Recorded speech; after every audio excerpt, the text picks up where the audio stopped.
Ini. Assalamualaikum warahmatullahi wabarakatuh. Selamat malam teman-teman, ibu-ibu, mbak-mbak, adik-adik, dan semuanya yang saya sayangi. Robis rohli sodri wa yasirli amri wahlul uqdatam min lisani yafqahu qawli. Selamat datang di webinar Sudah Siapkah Menjadi Menteri Keuangan Keluarga? Semoga kita dalam keadaan sehat walafiat. Tentunya ya insya Allah, karena alhamdulillah pada malam hari ini kita bisa bertemu secara virtual dalam keadaan yang semoga sehat semua. Jadi di awal sebenarnya saya mau memberikan sensasi ini ya, musiknya, instrumennya Garuda ya. Karena kan kalau misalnya nih nggak ada pandemi, saya pasti butuh tiket pesawat nih untuk mengundang pembicara kita gitu. Karena pembicara kita jauh-jauh nih dari Depok ya, dari Jawa Barat, hadir melintasi lintas provinsi ya, saya yang di Jawa Timur, di Surabaya, akhirnya bisa mengundang beliau tanpa harus beliin tiket pesawat, tanpa harus beliin penginapan juga. Jadi luar biasa sekali ya. Jadi kalau misalnya boleh belajar untuk mengambil hikmah dari apa yang kita hadapi saat ini, pandemi ini mengajarkan saya atau mungkin kita semua untuk terus beradaptasi, terus berbagi ilmu, melintasi jarak dan waktu ya, kita bisa tetap bertemu meskipun secara virtual. Insya Allah ilmunya akan tetap sampai gitu, meskipun kita tidak tatap muka langsung. Tapi kalau mau tatap muka langsung juga boleh gitu. Dengan cara apa? Dengan cara on kamera. Jadi biar saya nggak seperti podcast, biar saya nggak seperti ngomong sendirian, boleh banget nih yang sekiranya memungkinkan untuk on cam, boleh banget on cam. Tapi nanti ketika pembicara menyampaikan materinya diharapkan untuk off suara ya. Jadi on cam nggak apa-apa, tapi suaranya nanti mungkin bisa dimatikan, kecuali kalau Mbak Sekar bertanya gitu. Jadi kalau misalnya ditanya ya jangan diem aja gitu ya. Oke, sebelum saya mempersilahkan pembicara pada malam hari ini, izinkan saya untuk memberikan sedikit cerita tentang Anissa Sekar Kasih ini ya. Jadi sebenarnya saya mengenal Mbak Sekar ini random sekali ya. Saya mengenal beliau ini karena sebuah pertemanan gitu ya, lintas universitas, dan kebetulan kita sama-sama di Forum Indonesia Muda. Dan entah kenapa meskipun jarang ketemu, tapi secara rutin kita bertukar sapa ya, bertukar kabar, akhirnya merencanakan untuk sharing gitu keilmuannya apa yang dimiliki Sekar gitu. Kebetulan beliau juga salah satu awardee dari LPDP ya, PK 131 kalau saya tidak salah ya.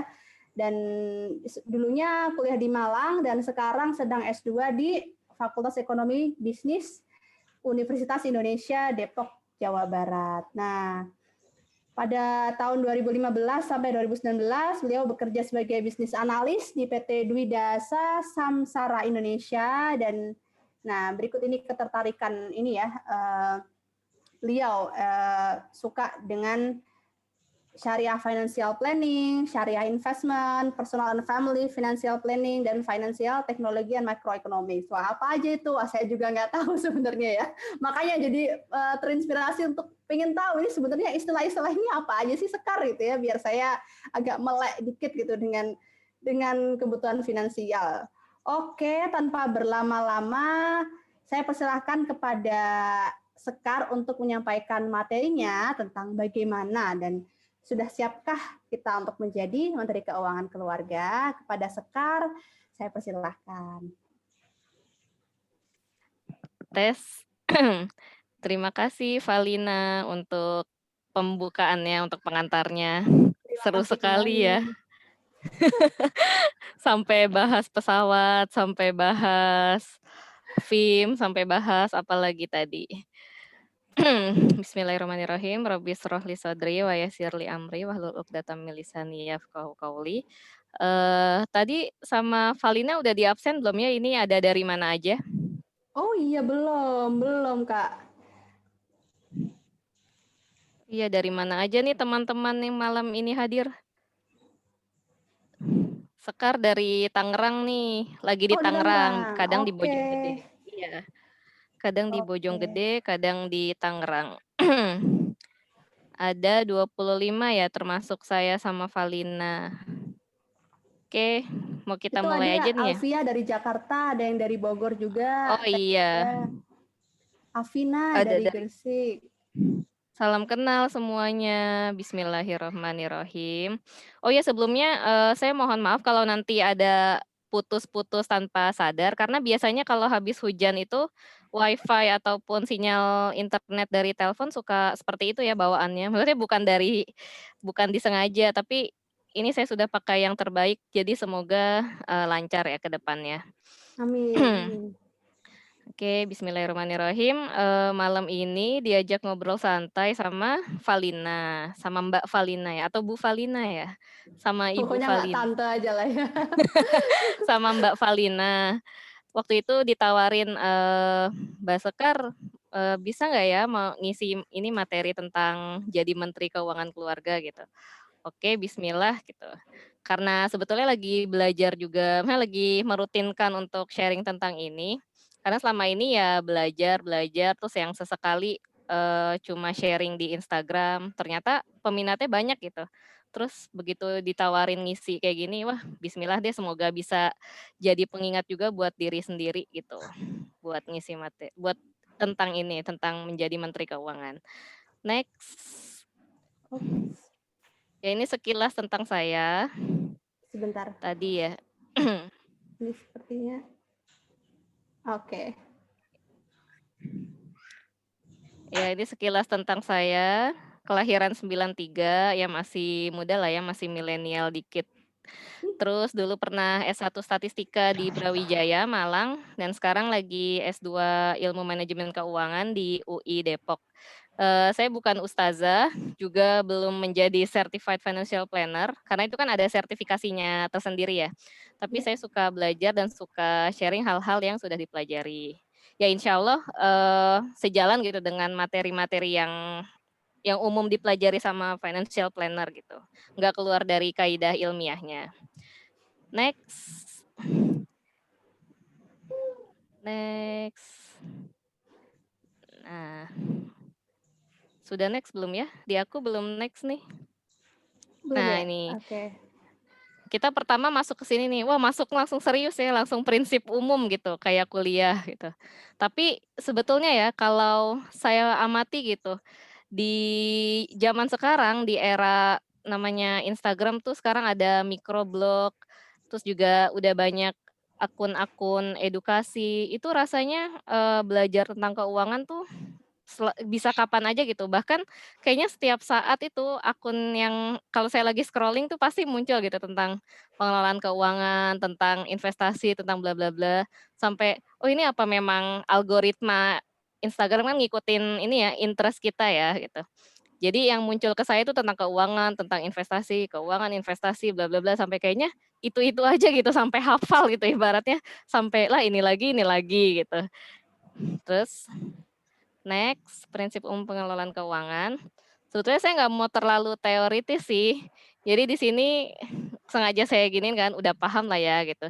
Di internet itu insya Allah banyak, bisa teman-teman search sendiri. Apalagi beberapa waktu lalu kan sempat ada akun financial planning yang begitu hits ya di Instagram. Ya. Terus yang itu tuh panutannya banyak banget gitu loh. Banyak yang menjadikan akun tersebut panutan untuk belajar keuangan.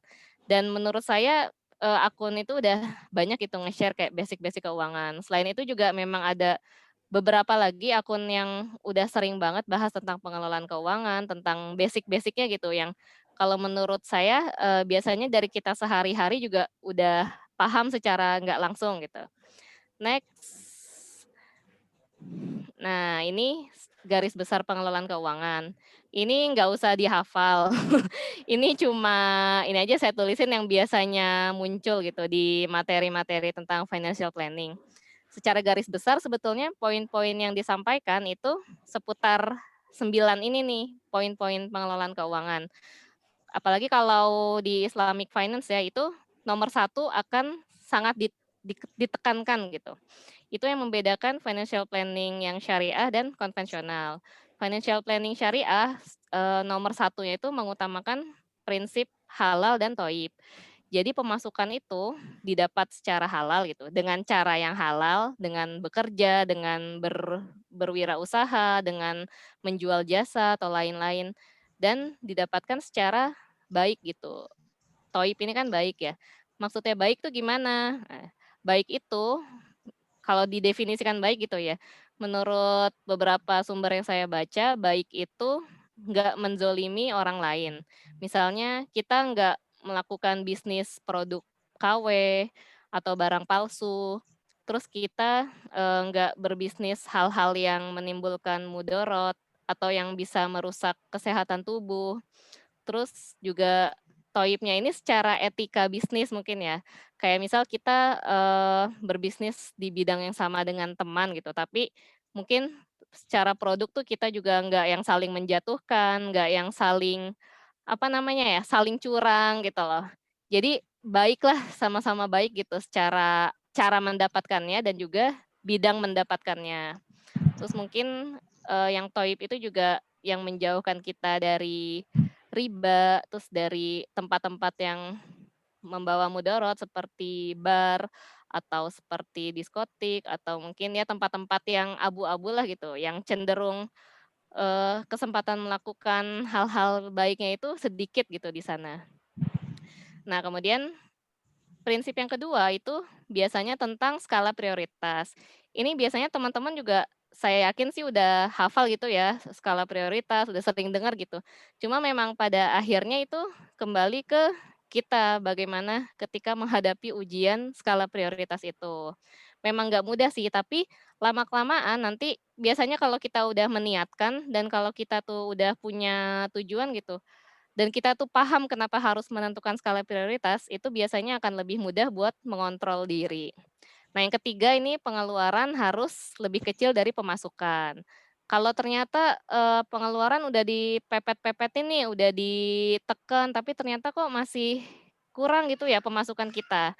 Nah, itu berarti suatu sinyal bahwa pemasukan yang harus ditambah gitu. Jadi memang nggak selamanya pengeluaran itu yang harus ditekan, tapi memang ada kalanya kita harus realistis bahwa pemasukan yang harus kita tambah. Apalagi di masa pandemi ini ya, 8 bulan ini kan terasa 7 bulan, 8 bulan lah, ini terasa banget kan kayaknya, banyak yang bukan kayaknya, maksudnya banyak yang kehilangan pekerjaan, kehilangan sumber pendapatan, dan itu di masa-masa krisis ini ya masa yang nggak pasti gitu. Masa yang nggak pasti dan kita tuh jadi harus beririt-irit gitu, harus menjaga supaya pemasukan tetap stabil dan di sisi lain juga pengeluaran jangan sampai boros atau berlebihan. Nah selebihnya, poin ini bisa teman-teman baca sendiri. Oh ya, yang keempat saya, ini tentang zakat ya, nanti ada sih di beberapa slide selanjutnya. Oh itu suara siapa ya? Yang ini ya? Oh iya. Tadi poin 4 ya, poin 4. Nanti ada lanjutannya sendiri. Nah, saya langsung ke poin nomor 9. Intinya gitu, dalam pengelolaan keuangan kita butuh memanajemen keuangan dengan ilmu. Dan ilmu ya pasti harus kita dapat dengan belajar gitu. Minimal nanya ke teman itu kan udah termasuk belajar. Terus minimal lagi gitu, kalau kita mau cari-cari artikel di internet itu juga sudah termasuk belajar. Itu salah satu persiapan kita buat menjadi menteri keuangan. Next.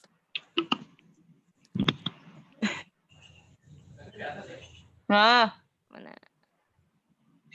Nah, sekarang, siapa yang sebaiknya jadi menteri keuangan di keluarga gitu ya. Kalau menurut saya gitu dan menurut beberapa pandangan dari artikel, kemudian dari financial planner, itu memang pada akhirnya ya secara nggak langsung tertuju ke istri gitu, ke perempuan. Ini konteksnya ketika sudah menikah ya gitu. Kalau belum menikah kan masih menjadi menteri keuangan buat diri sendiri. Tapi nanti ketika sudah berkeluarga, itu ada peran menteri keuangan keluarga. Nah, kenapa kenapa pada ininya, pada akhirnya tuh istri gitu yang sebaiknya menjadi menteri keuangan keluarga. Karena yang pertama gitu, gak mungkin suami gitu, suami sudah berperan sebagai presiden rumah tangga. Masa presiden rangkap jabatan gitu ya jadi menteri. Dan biasanya presiden itu kan sebatas mengarahkan. Kemudian menteri yang nanti, bertanggung jawab untuk menyusun strategi-strateginya nih, untuk masalah pelaksanaan, masalah evaluasi, itu biasanya sama menteri, gitu. Nah, pertanyaan selanjutnya lagi yang biasanya datang dari istri, itu banyak yang ngerasa, "Ah, aku nih kurang pantas nih jadi menteri keuangan keluarga." Karena, ya misal aku nih nggak paham-paham banget tentang keuangan, tentang investasi, terus aku nih masih nggak bisa mengendalikan keinginan, nggak bisa menahan hasrat buat belanja, gitu. Nah, itu persoalan lain lagi, gitu. Ketika kita sudah memegang amanah sebagai menteri keuangan gitu ya, itu seharusnya gitu dari diri kita muncul kesadaran untuk bagaimana sih biar bisa mengoptimalkan peran sebagai menteri keuangan gitu. Itu nanti, kita tuh seiring waktu akan belajar gitu. Ketika kita misal dihadapkan pada kondisi-kondisi tertentu, itu kita biasanya akan tergerak buat belajar. Nah, terus juga demi keseimbangan fitrah dan peran. Karena memang ini ya, kalau di hadis nanti ini ada sih next selanjutnya gitu. Kenapa perempuan yang sebaiknya gitu menjadi menteri keuangan keluarga. Next.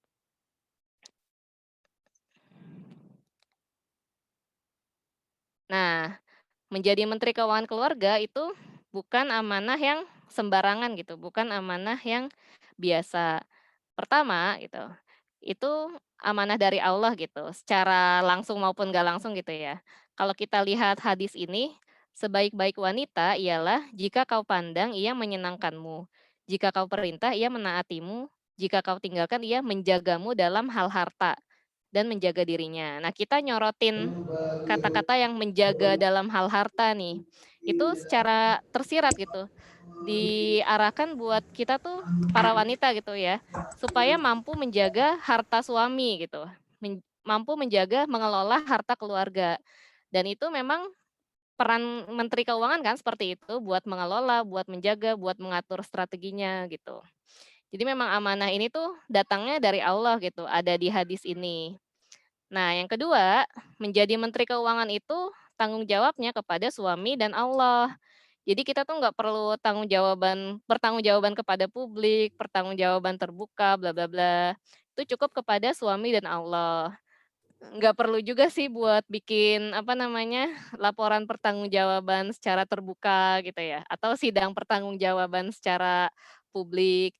Itu cukup antara kita, suami kita, dan Allah saja gitu. Evaluasinya nanti di antara suami dan istri saja. Next.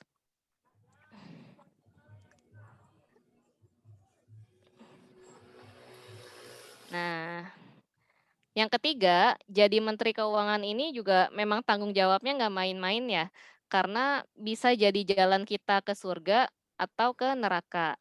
Seperti di hadis ini ya, diperlihatkan kepadaku, neraka itu kebanyakan penduduknya adalah wanita. Kenapa gitu? Apakah karena mereka kufur kepada Allah? Ternyata kata Rasul, bukan, karena mereka kufur kepada suami mereka dan kufur kepada kebaikan suami mereka. Jadi seorang menteri keuangan itu kan biasanya tahu detail-detail pemasukan, tahu, kebutuhan-kebutuhan gitu, tahu strategi harus gimana nih biar cukup gitu. Tapi kalau misal ternyata belum cukup, nah itu, ujiannya gitu ya, ujian bagi para istri untuk tetap bersyukur gitu. Jangan sampai karena penghasilan dari suami ternyata masih kurang gitu, nafkahnya masih kurang, para istri tuh jadi kufur gitu, jadi mengingkari kebaikan suami. Nah, itu kan ujian juga ya buat kita. Ketika kita mengemban amanah sebagai menteri keuangan, ya itu, ketika kita jadi, kita paham detailnya dan kita merasa kurang, kemudian kita tergerak untuk kufur, itu bisa menggelincirkan kita ke neraka. Sedangkan kalau kita bisa bersyukur, bisa qanaah, dan bisa mengatur strategi selanjutnya gitu buat gimana nih biar tetap cukup gitu.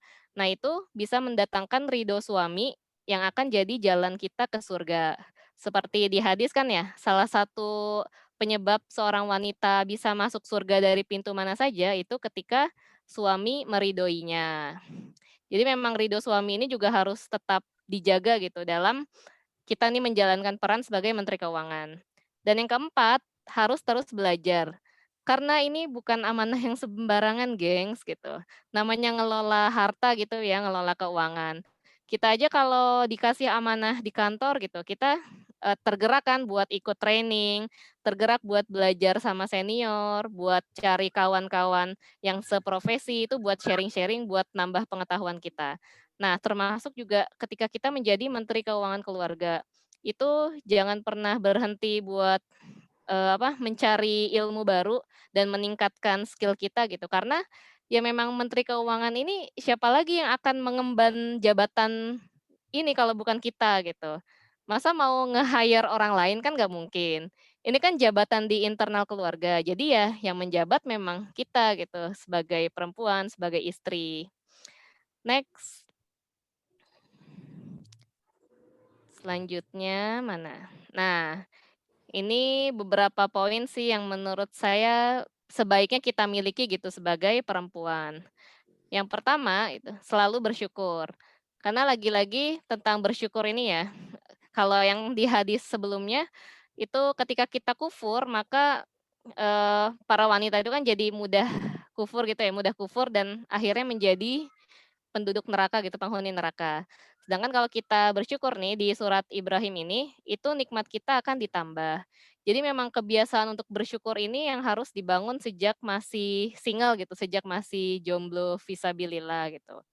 Dan memang ngebentuk habit untuk bersyukur ini kan kadang nggak mudah ya, nggak bisa secara langsung dan secara kontinu gitu. Tapi biasanya kita tuh diuji terus-menerus, bersyukur nggak nih? Dikasih nikmat gini bersyukur nggak? Terus lain waktu dikasih cobaan yang lain, bersyukur nggak nih? Gitu. Pada akhirnya kita harus selalu bisa melewati ujian syukur itu gitu sepanjang kita hidup. Terus yang kedua, manajemen skala prioritas. Nah, ini juga termasuk hal yang harus kita kuasai gitu, nggak harus kuasai sih, setidaknya harus kita usahakan untuk kita kuasai sebelum menikah gitu, ketika masih sendiri. Karena memang ini sih kebiasaan seorang perempuan itu sebelum menikah, biasanya akan terbawa nanti setelah menikah dan itu akan menjadi habit keluarga gitu. Coba di sini mungkin, teman-teman banyak yang ngelihat ibu ya, ngelihat ibu sebagai role model cara parenting, terus cara mengelola keuangan, terus ngelihat habit sebagai ibu nih gimana sih perannya apa aja gitu di rumah. Karena memang apa yang ibu lakukan, apa yang ibu berikan itu biasanya jadi patokan anak-anak gitu, jadi standar anak-anak gitu buat menilai, "Oh ternyata seorang ibu nih seperti ini, oh ternyata seorang istri nih harusnya seperti ini," gitu. Jadi manajemen skala prioritas ini, salah satu hal yang, seharusnya gitu bisa kita pelajari sejak sebelum menikah. Nah yang ketiga, ini memahami lebih detail ya, karena memang ini saya mau nanya deh sama Valina, mungkin Valina pernah nemu penelitiannya ya, kalau perempuan nih cenderung bisa lebih mengetahui atau meneliti sesuatu secara detail gitu dibandingkan laki-laki, iya nggak sih? Kayak misal perempuan tuh bisa berpikir, "Oh iya kalau mau pergi bawa peniti, bawa jarum pentul, bawa sabun, bawa popok, bawa, eee, pembalut, bawa gunting kuku, bla bla bla." Sedangkan kalau laki-laki atau bapak-bapak umumnya kepikir, ya udah bawa baju, bawa tas gitu, bawa kaos, celana, sepatu, udah gitu. Kayak, ya udah mikirin dirinya aja gitu kan, nggak detail mikirin kebutuhan anggota keluarga lain Iya, gitu. iya. Ya, jadi salah satu keunggulan perempuan yang harus diasah itu juga, eee, kemampuan untuk melihat sesuatu secara lebih detail gitu. Yang itu sangat menunjang peran sebagai Menteri Keuangan Keluarga gitu. Bisa lebih detail dalam merencanakan anggaran, bisa lebih detail dalam menilai, "Ini sebetulnya perlu nggak sih? Ini sebetulnya butuh atau cuma ingin nggak sih?" Gitu. Dan yang keempat itu, salah satu good habit lainnya yaitu tidak boros atau mubazir. Jadi ya kita nih jangan berlebih-lebihan, tapi juga jangan pelit gitu. Karena kalau boros tuh juga, ini ya, kayak kita tuh jadi mengurangi hak orang lain gitu, atau menzolimi orang lain. Saya pernah baca cerita pendek sih yang mungkin postingannya viral juga sih di Facebook atau di inilah di Instagram gitu. Jadi ketika orang kaya itu makan di restoran itu, ya memang dia secara finansial dia mampu gitu ya membeli makanan apapun di sana.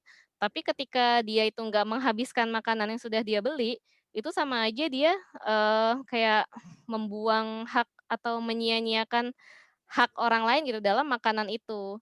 Seharusnya kalau dia nggak mau makan itu, ya nggak usah dibeli gitu, biar orang lain saja yang beli, gitu. Itu saya pernah baca postingan itu sih, dan menurut saya itu menohok gitu.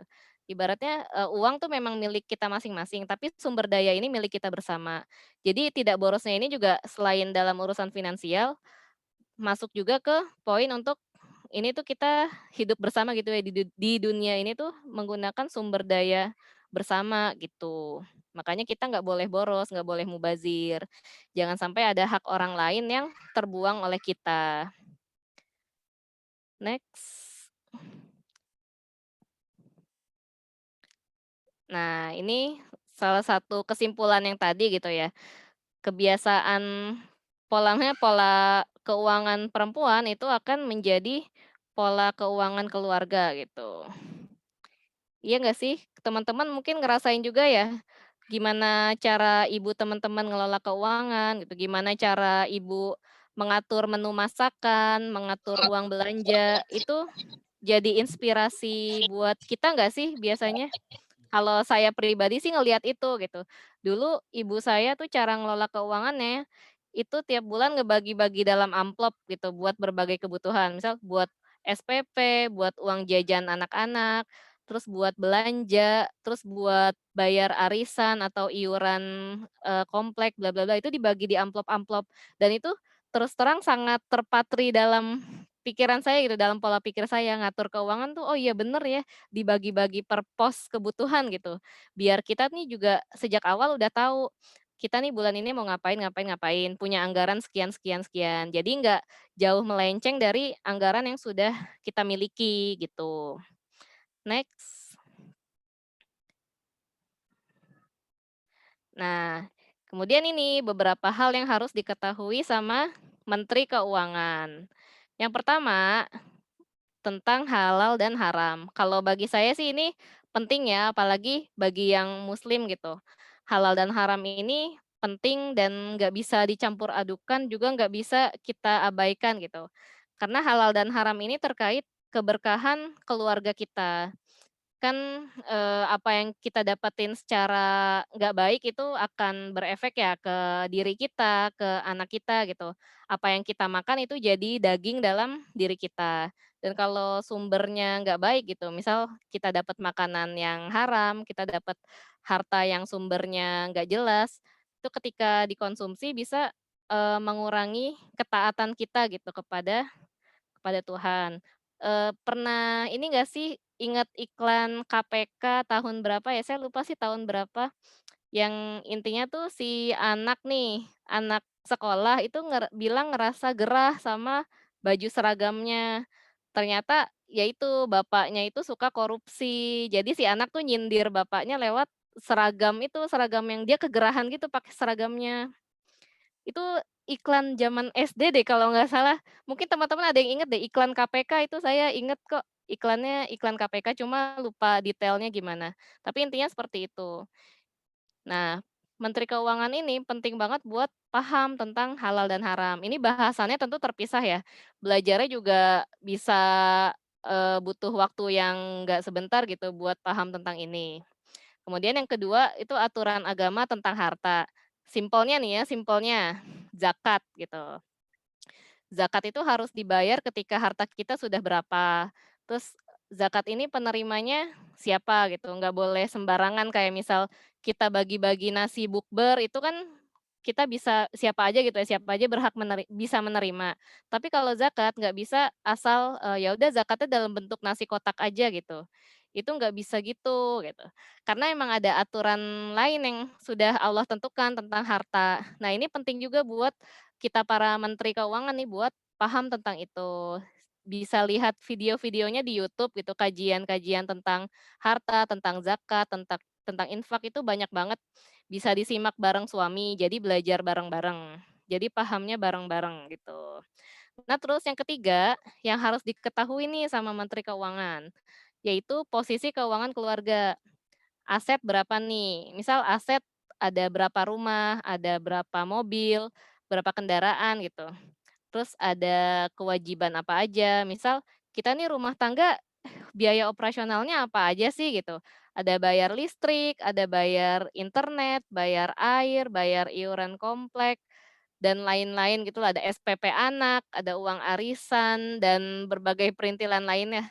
Kayaknya di zaman sekarang itu banyak banget deh, perintilan-perintilan yang sebetulnya jadi kewajiban gitu. Terus kita nih ada utang nggak sih keluarga kita nih, punya utang nggak atau ada piutang nggak dari pihak lain gitu. Nah itu penting juga buat, Menteri Keuangan tuh tahu gitu. Karena kalau kita tuh nggak tahu ya, kita tuh jadi gimana ya, masa kita nggak tahu apa yang kita urus sih gitu. Terus yang keempat, itu jenis-jenis tabungan, investasi, dan asuransi. Ini bisa belajar santai aja sih sebetulnya. Jadi misal kalau lagi waktu santai itu coba aja iseng-iseng lihat jenis-jenis tabungan tuh apa aja. Jadi kita tuh nggak yang polos-polos banget ketika ngobrol sama orang atau ketika ditawarin produk sama sales bank atau sales asuransi. Itu kita setidaknya udah pernah baca-baca jadi, oh kalau produk ini gini gini gini gini, meskipun butuh cross check lanjutan gitu ya. Terus yang kelima, di zaman sekarang ini ya, itu banyak aplikasi-aplikasi yang memudahkan urusan keuangan, dan itu Menteri Keuangan harus tahu. Saya sebutin salah satu contohnya yaitu aplikasi Flip. Aplikasi Flip ini saya pakai sejak November 2015, dari pertama launching gitu. Karena saya juga tahu ownernya itu teman saya di FIM, jadi pas Flip itu pertama launching, saya tuh langsung pakai gitu. Saya termasuk pengguna awal-awal yang waktu itu dimintai survei gitu-gitu kan, ada survei mau bank apa gitu. Itu Flip berguna banget buat, efisiensi biaya transfer beda bank. Dan itu ya kalau dalam jangka waktu panjang itu, namanya setiap transfer beda bank kan ada biaya 6,5 gitu ya. Coba bayangin kalau kita setahun, 2 tahun, 3 tahun itu, bisa mengirit 6,5 setiap transfer itu dalam berapa tahun udah berapa juta gitu. Di saya sendiri saya tuh udah hemat 1,5 jutaan, lebih kalau nggak salah. Saya lupa terakhir berapa sih, selama 5 tahun gitu.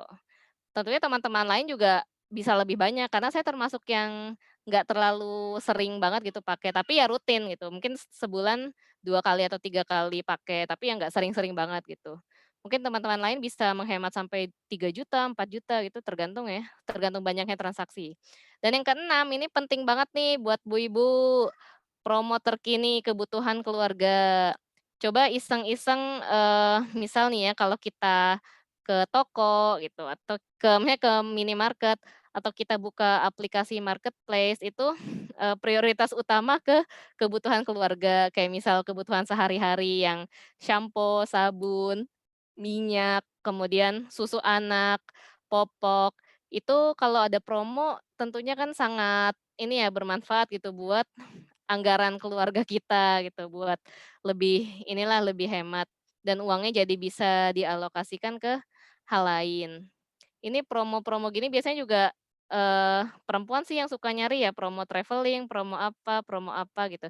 Ya meskipun kalau promo traveling belum bisa langsung dipakai, tapi setidaknya, oh ada promo ini gitu, bisa buat persiapan. Terus selanjutnya, nah kalau yang tadi itu beberapa poin yang menurut saya poin-poin dasar sih yang sebaiknya diketahui Menteri Keuangan gitu. Kalau yang ini ada poin-poin buat, next level-nya gitu. Jadi ketika poin-poin yang dasar tadi udah terpenuhi, teman-teman bisa lebih, belajar ke next level-nya. Kalau menurut saya beberapa hal yang bisa dipelajari ya sama Menteri Keuangan gitu. Yang pertama, isu lembaga keuangan yang dipercaya. Misal nih, isu tentang bank yang kita pakai gitu.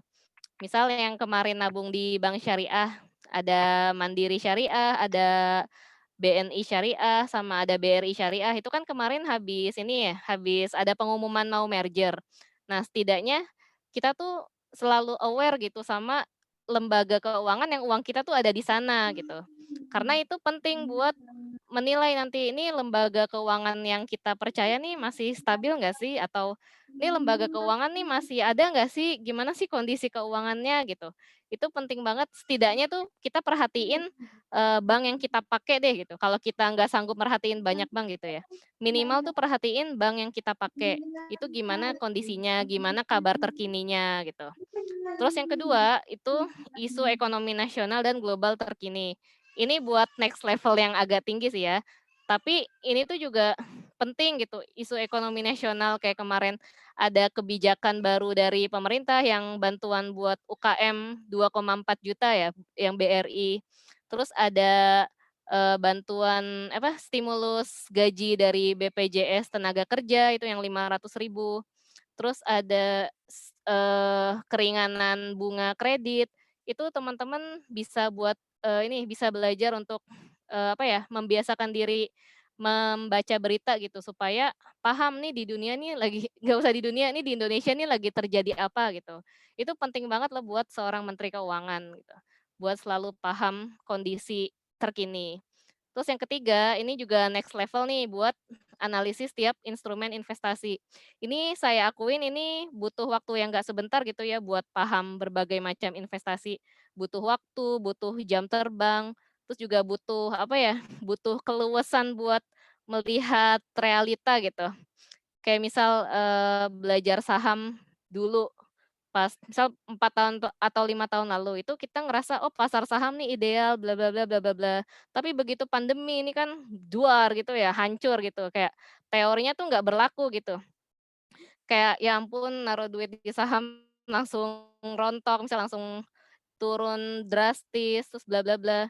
Terus kalau reksadana nih gimana, cara milihnya gimana, terus, produk yang baik tuh yang seperti apa, yang diterbitkan oleh manajer investasi siapa gitu, apakah bla sekuritas atau bla bla bla aset manajemen bla bla bla gitu. Terus yang keempat ini juga penting buat paham perkembangan pasar.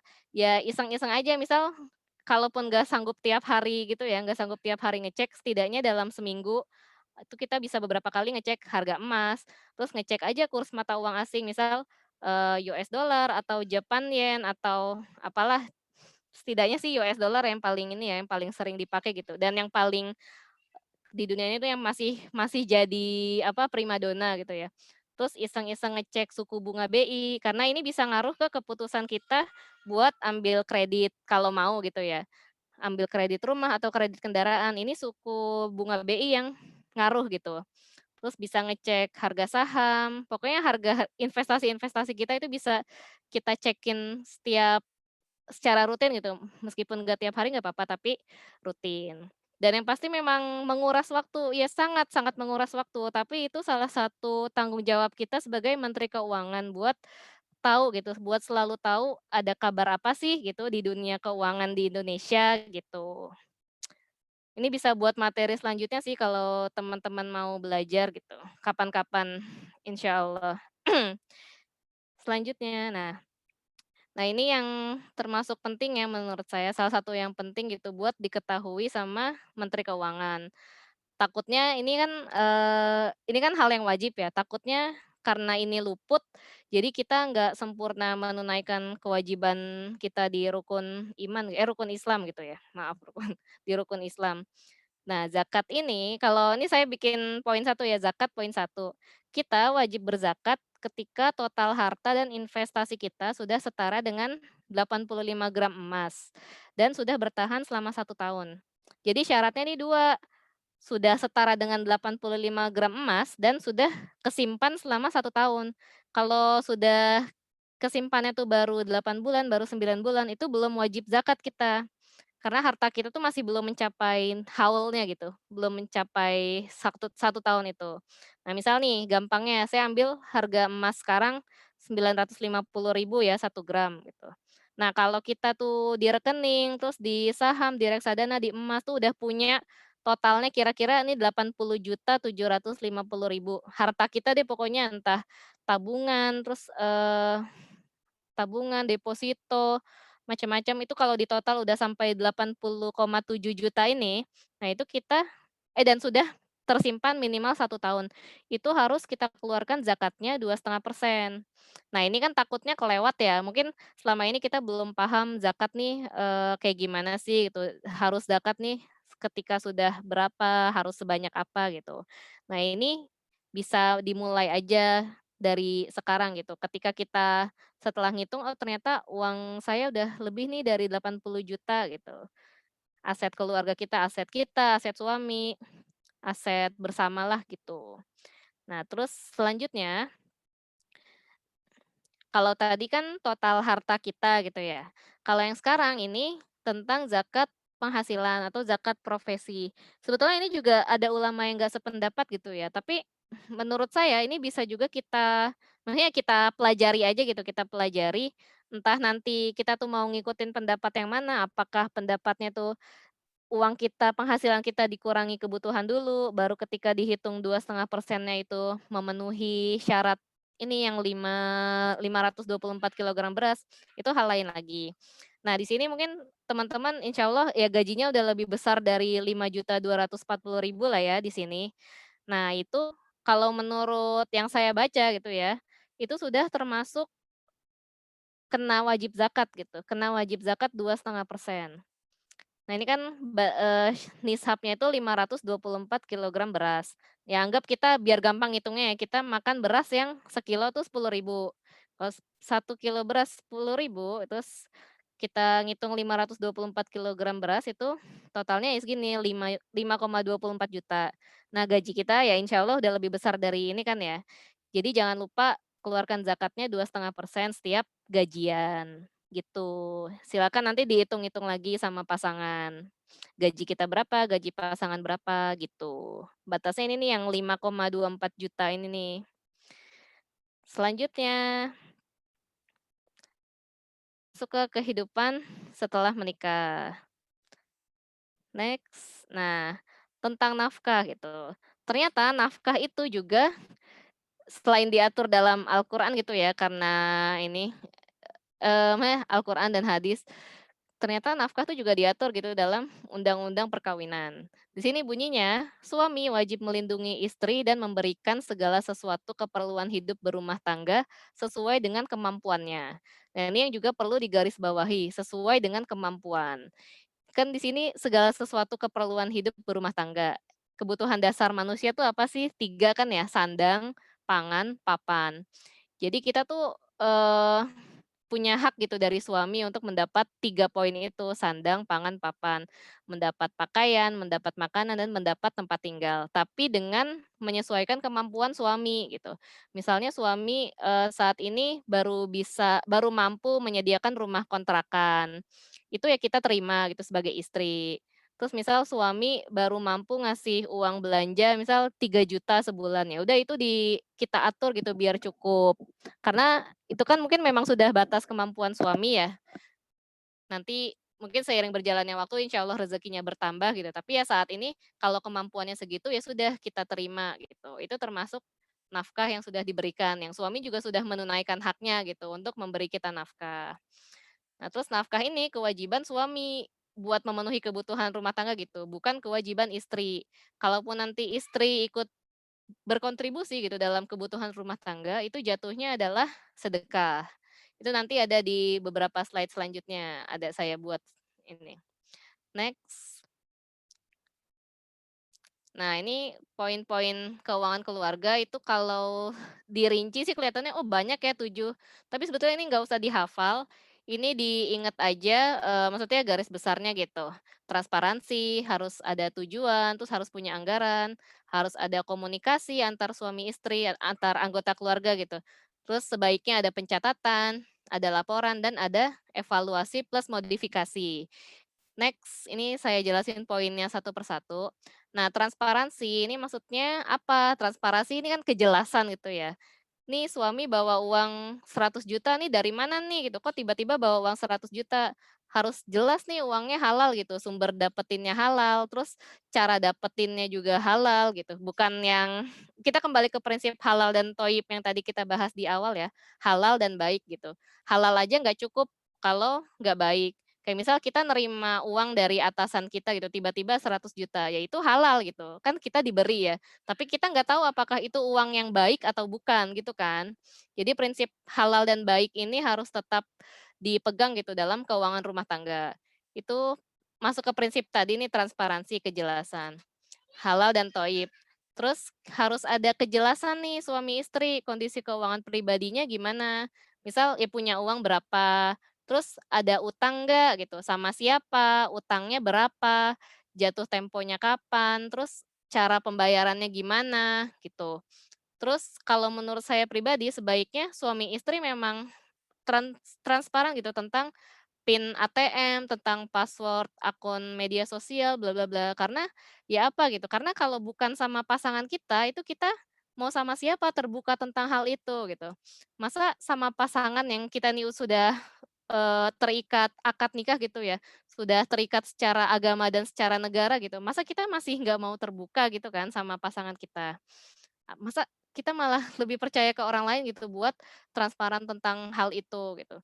Dan itu nanti kalau saya belajar sih ya kayak akhir-akhir ini tuh teman-teman saya banyak diingatkan sama lewat kematian orang-orang gitu, lewat peristiwa meninggalnya orang-orang. Terus saya tuh jadi mikir, ya misal suami meninggal nih, terus istri nggak tahu PIN ATM suaminya, terus nggak tahu PIN handphonenya, nggak tahu password laptopnya, nggak tahu password emailnya. Kemudian kalau nanti suatu saat istri itu butuh gitu, ya itu gimana gitu. Kan nggak mungkin nanya ke suaminya udah nggak ada gitu ya, suami udah nggak ada lah, kita mau nanya itu ke siapa gitu. Akhirnya barang-barang suami jadi nggak bisa kita akses gitu. Terus kita jadi terpaksa harus misal datang ke dealer atau ke counter dan bisa jadi kalau habis dibobol secara paksa gitu ya, itu informasi di gadget kan akan hilang ya, yang itu malah kita tuh malah jadi nggak bisa mengakses gitu. Itu makanya penting banget transparansi antara suami dan istri. Terus yang keempat ini kondisi keuangan keluarga. Apakah suami kita nih sandwich generation, ini udah pada ngerti sandwich generation kan ya?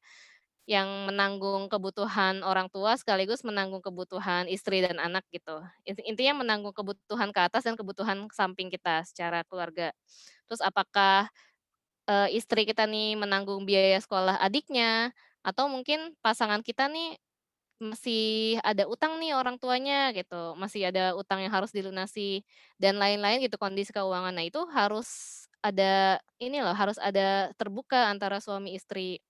Dan juga pentingnya transparansi ini buat nanti menghitung zakat. Kayak yang tadi, misal suami istri nggak tahu nih, istri nggak tahu harta suami berapa. Terus lah kalau kewajiban zakatnya terlewat gimana? Kan itu hal yang wajib gitu.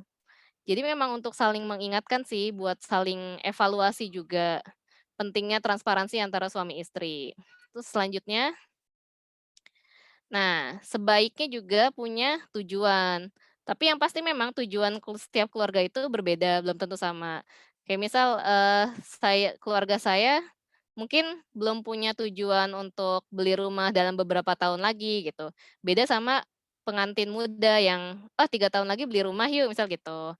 Terus juga mungkin secara, dana tabungan pendidikan gitu, tujuan pendidikan atau mungkin tujuan lain-lainnya itu biasanya berbeda. Kenapa harus punya tujuan? Itu biar kita punya arah, biar kita juga fokus dan biar kita tuh semangat gitu. Ngerasa nggak sih kalau hidup tuh kayak ngalir-ngalir aja ya kita jadi kayak nyantai-nyantai aja gitu. Kayak nggak punya hal yang mau dicapai, kita nggak tahu mau ngapain, nggak tahu mau kemana. Dan itu jadi yang ngaruh sih ke bagaimana sikap kita menjalani hidup sehari-hari. Nah, tujuan nih biasanya dibagi jadi 3 ada jangka pendek, menengah, sama panjang. Ini ya fleksibel aja sih nentuin pendek nih berapa tahun, menengah kira-kira 1 sampai 5 tahun, panjang tuh lebih dari 5 tahun, ya kira-kira itu deh pendek, menengah, panjang gitu. Selanjutnya, nah ini beberapa contoh tujuan gitu ya. Misal jangka pendek nih, rencana tahunan kita, misal kita tiap tahun nih mau nabung berapa sih selama tahun 2020 mau infak berapa gitu, total infak kita. Itu kan kenapa pentingnya pencatatan gitu ya nanti nanti kita belajar di situ, biar kita bisa ngitung.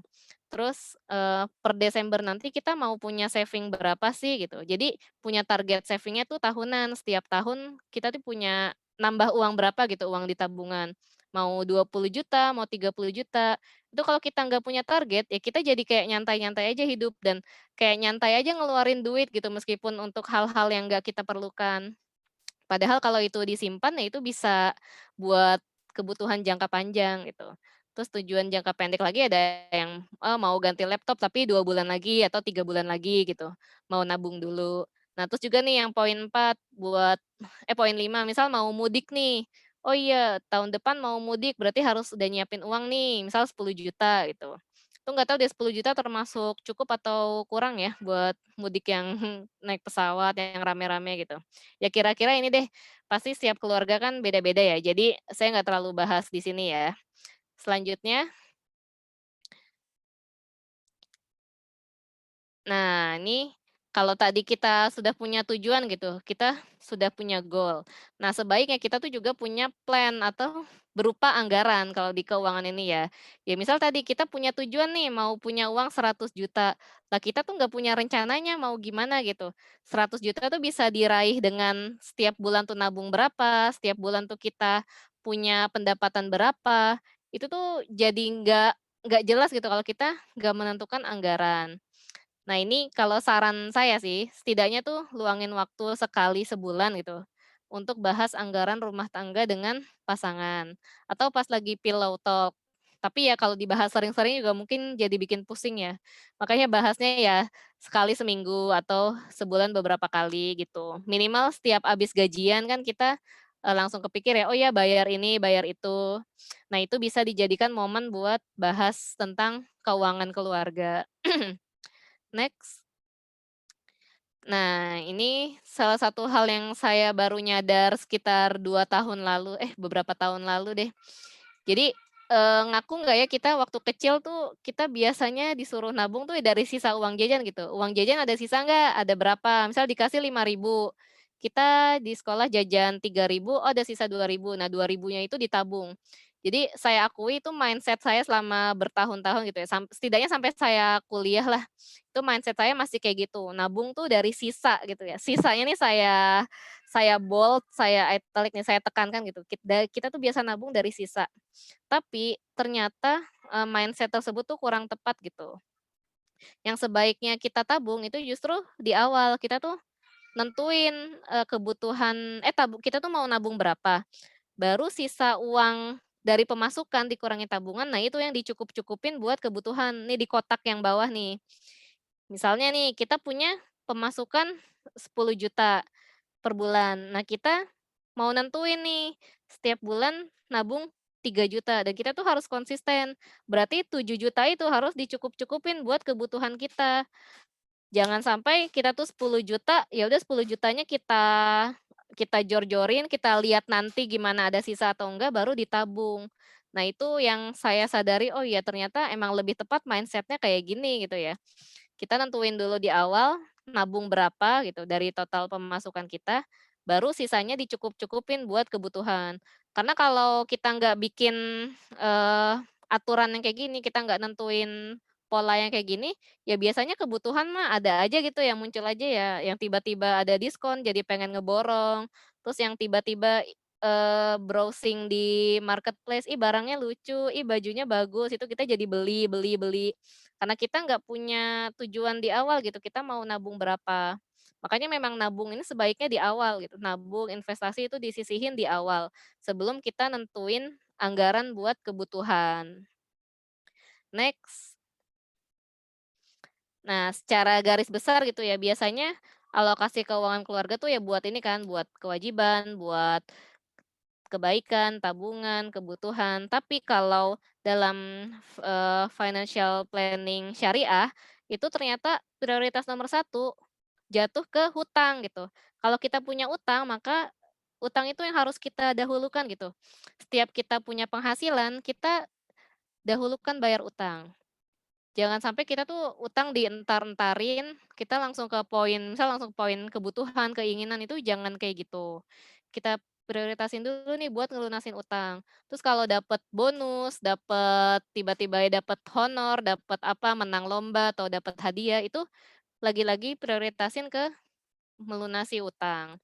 Karena utang ini kan urusannya dunia akhirat ya. Di dunia kita nggak tenang gitu kalau punya utang, kita ada catatan kita di Bank Indonesia gitu ya, track record kita misal KPR atau kredit kendaraan. Terus kalau utang ke sesama manusia ya kita juga jadi nggak enak kan gitu kalau ketemu terus tapi kita masih punya utang. Terus juga yang paling penting sih memang karena memang utang ini, bisa menghalangi seorang muslim buat masuk surga gitu. Jadi jangan sampai amalan kita nih udah bagus banget nih, amalan kita bagus, sholat kita rajin, ngaji kita rajin, hafal Quran 30 juz, tapi kita tuh nunda-nunda bayar utang yang itu akhirnya jadi penyebab kita nggak bisa melangkah ke surga gitu, padahal udah sedikit lagi. Itu juga ada kan hadisnya gitu, utang tuh bisa jadi, apa ya, pencegah seseorang tuh masuk surga gitu, hanya karena punya utang. Karena utang ini kaitannya sama manusia juga. Jadi ketika kita nggak mau bayar utang ya sama aja kita tuh mengambil haknya, gitu. Kita zolim sama orang lain. Nah ini poin-poinnya kira-kira seperti ini. Ini nggak terlalu saya bahas detail juga karena ya biasanya setiap keluarga kan punya alokasi tersendiri ya buat poin-poin ini. Selanjutnya, nah ini salah satu tips yang klasik tapi ternyata, susah-susah gampang buat dijalani, yaitu biasakan untuk hidup sesuai anggaran. Jangan terjebak lifestyle tetangga atau selebgram. Apalagi mama-mama nih ngerasa banget nggak sih lihat selebgram yang di-endorse produk mainan anak, di-endorse baju anak. Kayak kita tuh jadi, "Wah, iya ya kayaknya perlu deh beli benda itu," gitu, "perlu deh punya mainan kayak gitu." Padahal mereka tuh selebgram itu di-endorse dapat duit. Lah kita kalau beli, kita jadi keluar duit gitu, yang padahal itu belum tentu kita butuh gitu. Makanya jangan terjebak lifestyle, orang lain gitu. Kita hidup sesuai anggaran yang kita punya aja, dicukup-cukupin, disyukurin, apa ya, jangan terlalu melihat ke atas gitu, jangan selalu melihat ke atas. Kita mencukupkan diri dengan standar bahagia diri kita gitu, standar bahagia keluarga kita. Itu sih yang memang, jadi kunci biar kita tuh nggak boros, biar kita tuh nggak berlebihan dalam belanja. Next. Nah, yang keempat ini komunikasi. Kenapa dalam rumah tangga itu penting ada komunikasi? Yang pertama untuk saling menghargai gitu. Kebayang nggak sih kayak misal, saya nggak tahu ya kalau dari perspektif suami teman-teman gimana. Tapi kalau saya pribadi gitu, saya ngerasa, saya minta izin atau ngasih tahu ke suami itu sebagai bentuk menghargai beliau gitu. Ketika saya mau beli ini, mau beli itu. Saya nggak setiap saat minta izin, tapi setidaknya saya tuh cerita kayak, "Mas aku mau beli buku ini boleh?" Gitu. Atau, kalau tips dari saya dan suami itu, kita tuh punya standar ini, standar perizinan. Misal kalau cuma belanja di Alfamart, di Indomaret, di warung itu ya udah nggak usah izin, karena kan yang dibeli di situ juga kebutuhan sehari-hari gitu kan, yang makanan, yang Indomie, saus, kecap, deterjen, bla bla bla, itu kan memang kebutuhan bersama. Tapi kalau misal mau belanja barang yang nominalnya di atas 200.000 itu harus ada komunikasi dulu. Karena biasanya nanti, pasangan kita tuh bisa ngasih perspektif lain kayak, "Kita nih ngerasa perlu nih punya ini," gitu. Tapi ternyata pasangan kita bilang, "Ah, enggak lah, nggak perlu, masih bisa pakai yang lain, bla bla bla." Nah, itu juga buat jadi rem diri kita gitu, biar nggak beli hal-hal yang nggak diperlukan. Gitu kalau tips dari saya dan suami, tentukan standar perizinan, biar kita tuh nggak yang mau ke warung izin, mau beli ciki, mau beli, susu ultra, mau beli fruity tuh izin nggak harus kayak gitu juga gitu. Makanya tentukan aja batasan antara teman-teman dan pasangan. Perizinan ini perlu di angka berapa, misal gitu. Selanjutnya nah ini nyambung ke yang tadi sih gitu. Dalam pernikahan nih, suami istri itu kan ya sudah sepakat ya untuk membuka hati, membuka pikiran, bahkan ya kita tuh sudah bertelanjang bulat kan di depan pasangan kita gitu. Kita sudah membuka pakaian. Masa cuma sekadar urusan keuangan kita nggak mau terbuka gitu sama pasangan kita. Ya kalau bukan pasangan kita yang jadi tempat kita cerita tentang saldo rekening kita, tentang utang kita, tentang kondisi kita, ya itu kita mau cerita kepada siapa gitu. Padahal seharusnya, suami atau istri yang memang menjadi teman terbaik buat sesama gitu, saling menjadi teman terbaik, saling menjadi teman diskusi yang menenangkan, yang mencerahkan. Jangan sampai orang lain yang tahu lebih dalam gitu tentang keuangan diri kita atau tentang keuangan pasangan kita. Termasuk ya misalnya orang tua nggak perlu tahu detail gitu berapa penghasilan kita, berapa utang kita, bla bla bla, berapa saldo rekening kita itu nggak perlu tahu. Cukup antara kita dan pasangan aja gitu. Yang penting ya kita bisa memenuhi kebutuhan orang tua, bisa tiap bulan ngasih gitulah, pokoknya tetap tetap beres gitu urusannya gitu, tanpa perlu tahu detailnya. Selanjutnya, nah, ini lagi quotes dari saya. Pasangan yang baik tidak akan berbohong atau menutupi penggunaan uang. Dan pasangan yang baik juga tidak akan melarang penggunaan uang selama untuk kebaikan. Kemarin kan sempat rame ya yang suami beli beli mainan apa tuh, PS berapa yang harganya 5 juta tapi dibilang cuma 500.000. Nah itu kalau menurut saya sih salah satu indikator tidak sehat ini ya, tidak sehat komunikasi dalam rumah tangga gitu. Kenapa harus bohong bilang harganya cuma 500.000? Kenapa nggak bilang sejak awal kalau mau beli apa, mau beli PS, mau beli gadget yang harganya sekian gitu. Kenapa kita nih sama pasangan aja nih ngerasa takut, ngerasa dia nih mengekang kita gitu. Itu perlu dievaluasi juga sih kalau misal gitu terjadi di rumah tangga kita, ada kebohongan, ada perilaku nutup-nutupin, itu harus dievaluasi. Dan sebaliknya kalau misal pasangan, minta izin atau bilang, mau mau misal mau touring bareng teman-temannya atau mau beli apa, mau ikut acara apa, itu kita juga jangan, "Ah, nggak usah," gitu, jangan melarang-melarang.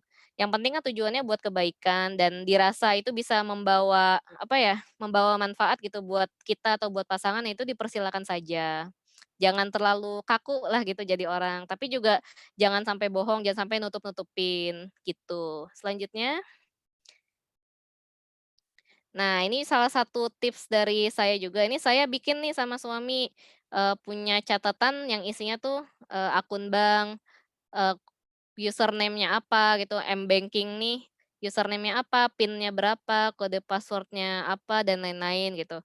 Terus akun-akun investasi, kayak misal punya investasi di reksadana apa, di aplikasi apa. Nah itu saya tuh bikin catatannya sama suami. Jadi antara saya dan suami itu memang terbuka gitu ya, nggak ada yang kami tutup-tutupi satu sama lain gitu. Saya bisa ngakses akun bank suami, suami juga biasa ngambilin uang di ATM saya gitu, karena saya males keluar gitu. Jadi ya saya kasih tahu PIN-nya biar dia yang ngambilin gitu. Terus termasuk nih akun email, akun media sosial, itu kalau menurut saya terasa bergunanya tuh ketika nanti misal pasangan kita keburu meninggal gitu. Itu kebayang nggak sih kalau kita tuh nggak tahu apa emailnya, apa password-nya, terus akun sosmednya nih gimana biar bisa kita pindahin ke HP kita gitu, biar bisa kita login dari HP kita. Itu tuh jangan sampai kita tuh menyesal duluan gitu, baru menyesalnya tuh nanti-nanti gitu. Nih kalau menurut saya sebaiknya dimulai sekarang gitu, bikin catatan yang isinya tuh ya ini akun-akun suami istri gitu, apa saja, password laptop termasuk, password HP, dan itu ya sama-sama bikin gitu, milik berdua, bukan cuma istri yang bikin terus kasih ke suami, tapi suami nggak bikin, jangan gitu juga gitu. Jadi sama-sama terbuka, prinsipnya itu, ada transparansi dan juga ada komunikasi.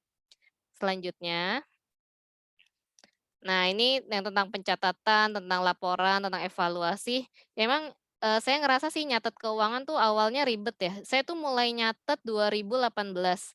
Jadi ketika 6 bulan nikah tuh saya mulai ngerasa, "Oh, gue jadi manajer keuangan keluarga nih, gue harus gimana ya?" Gitu.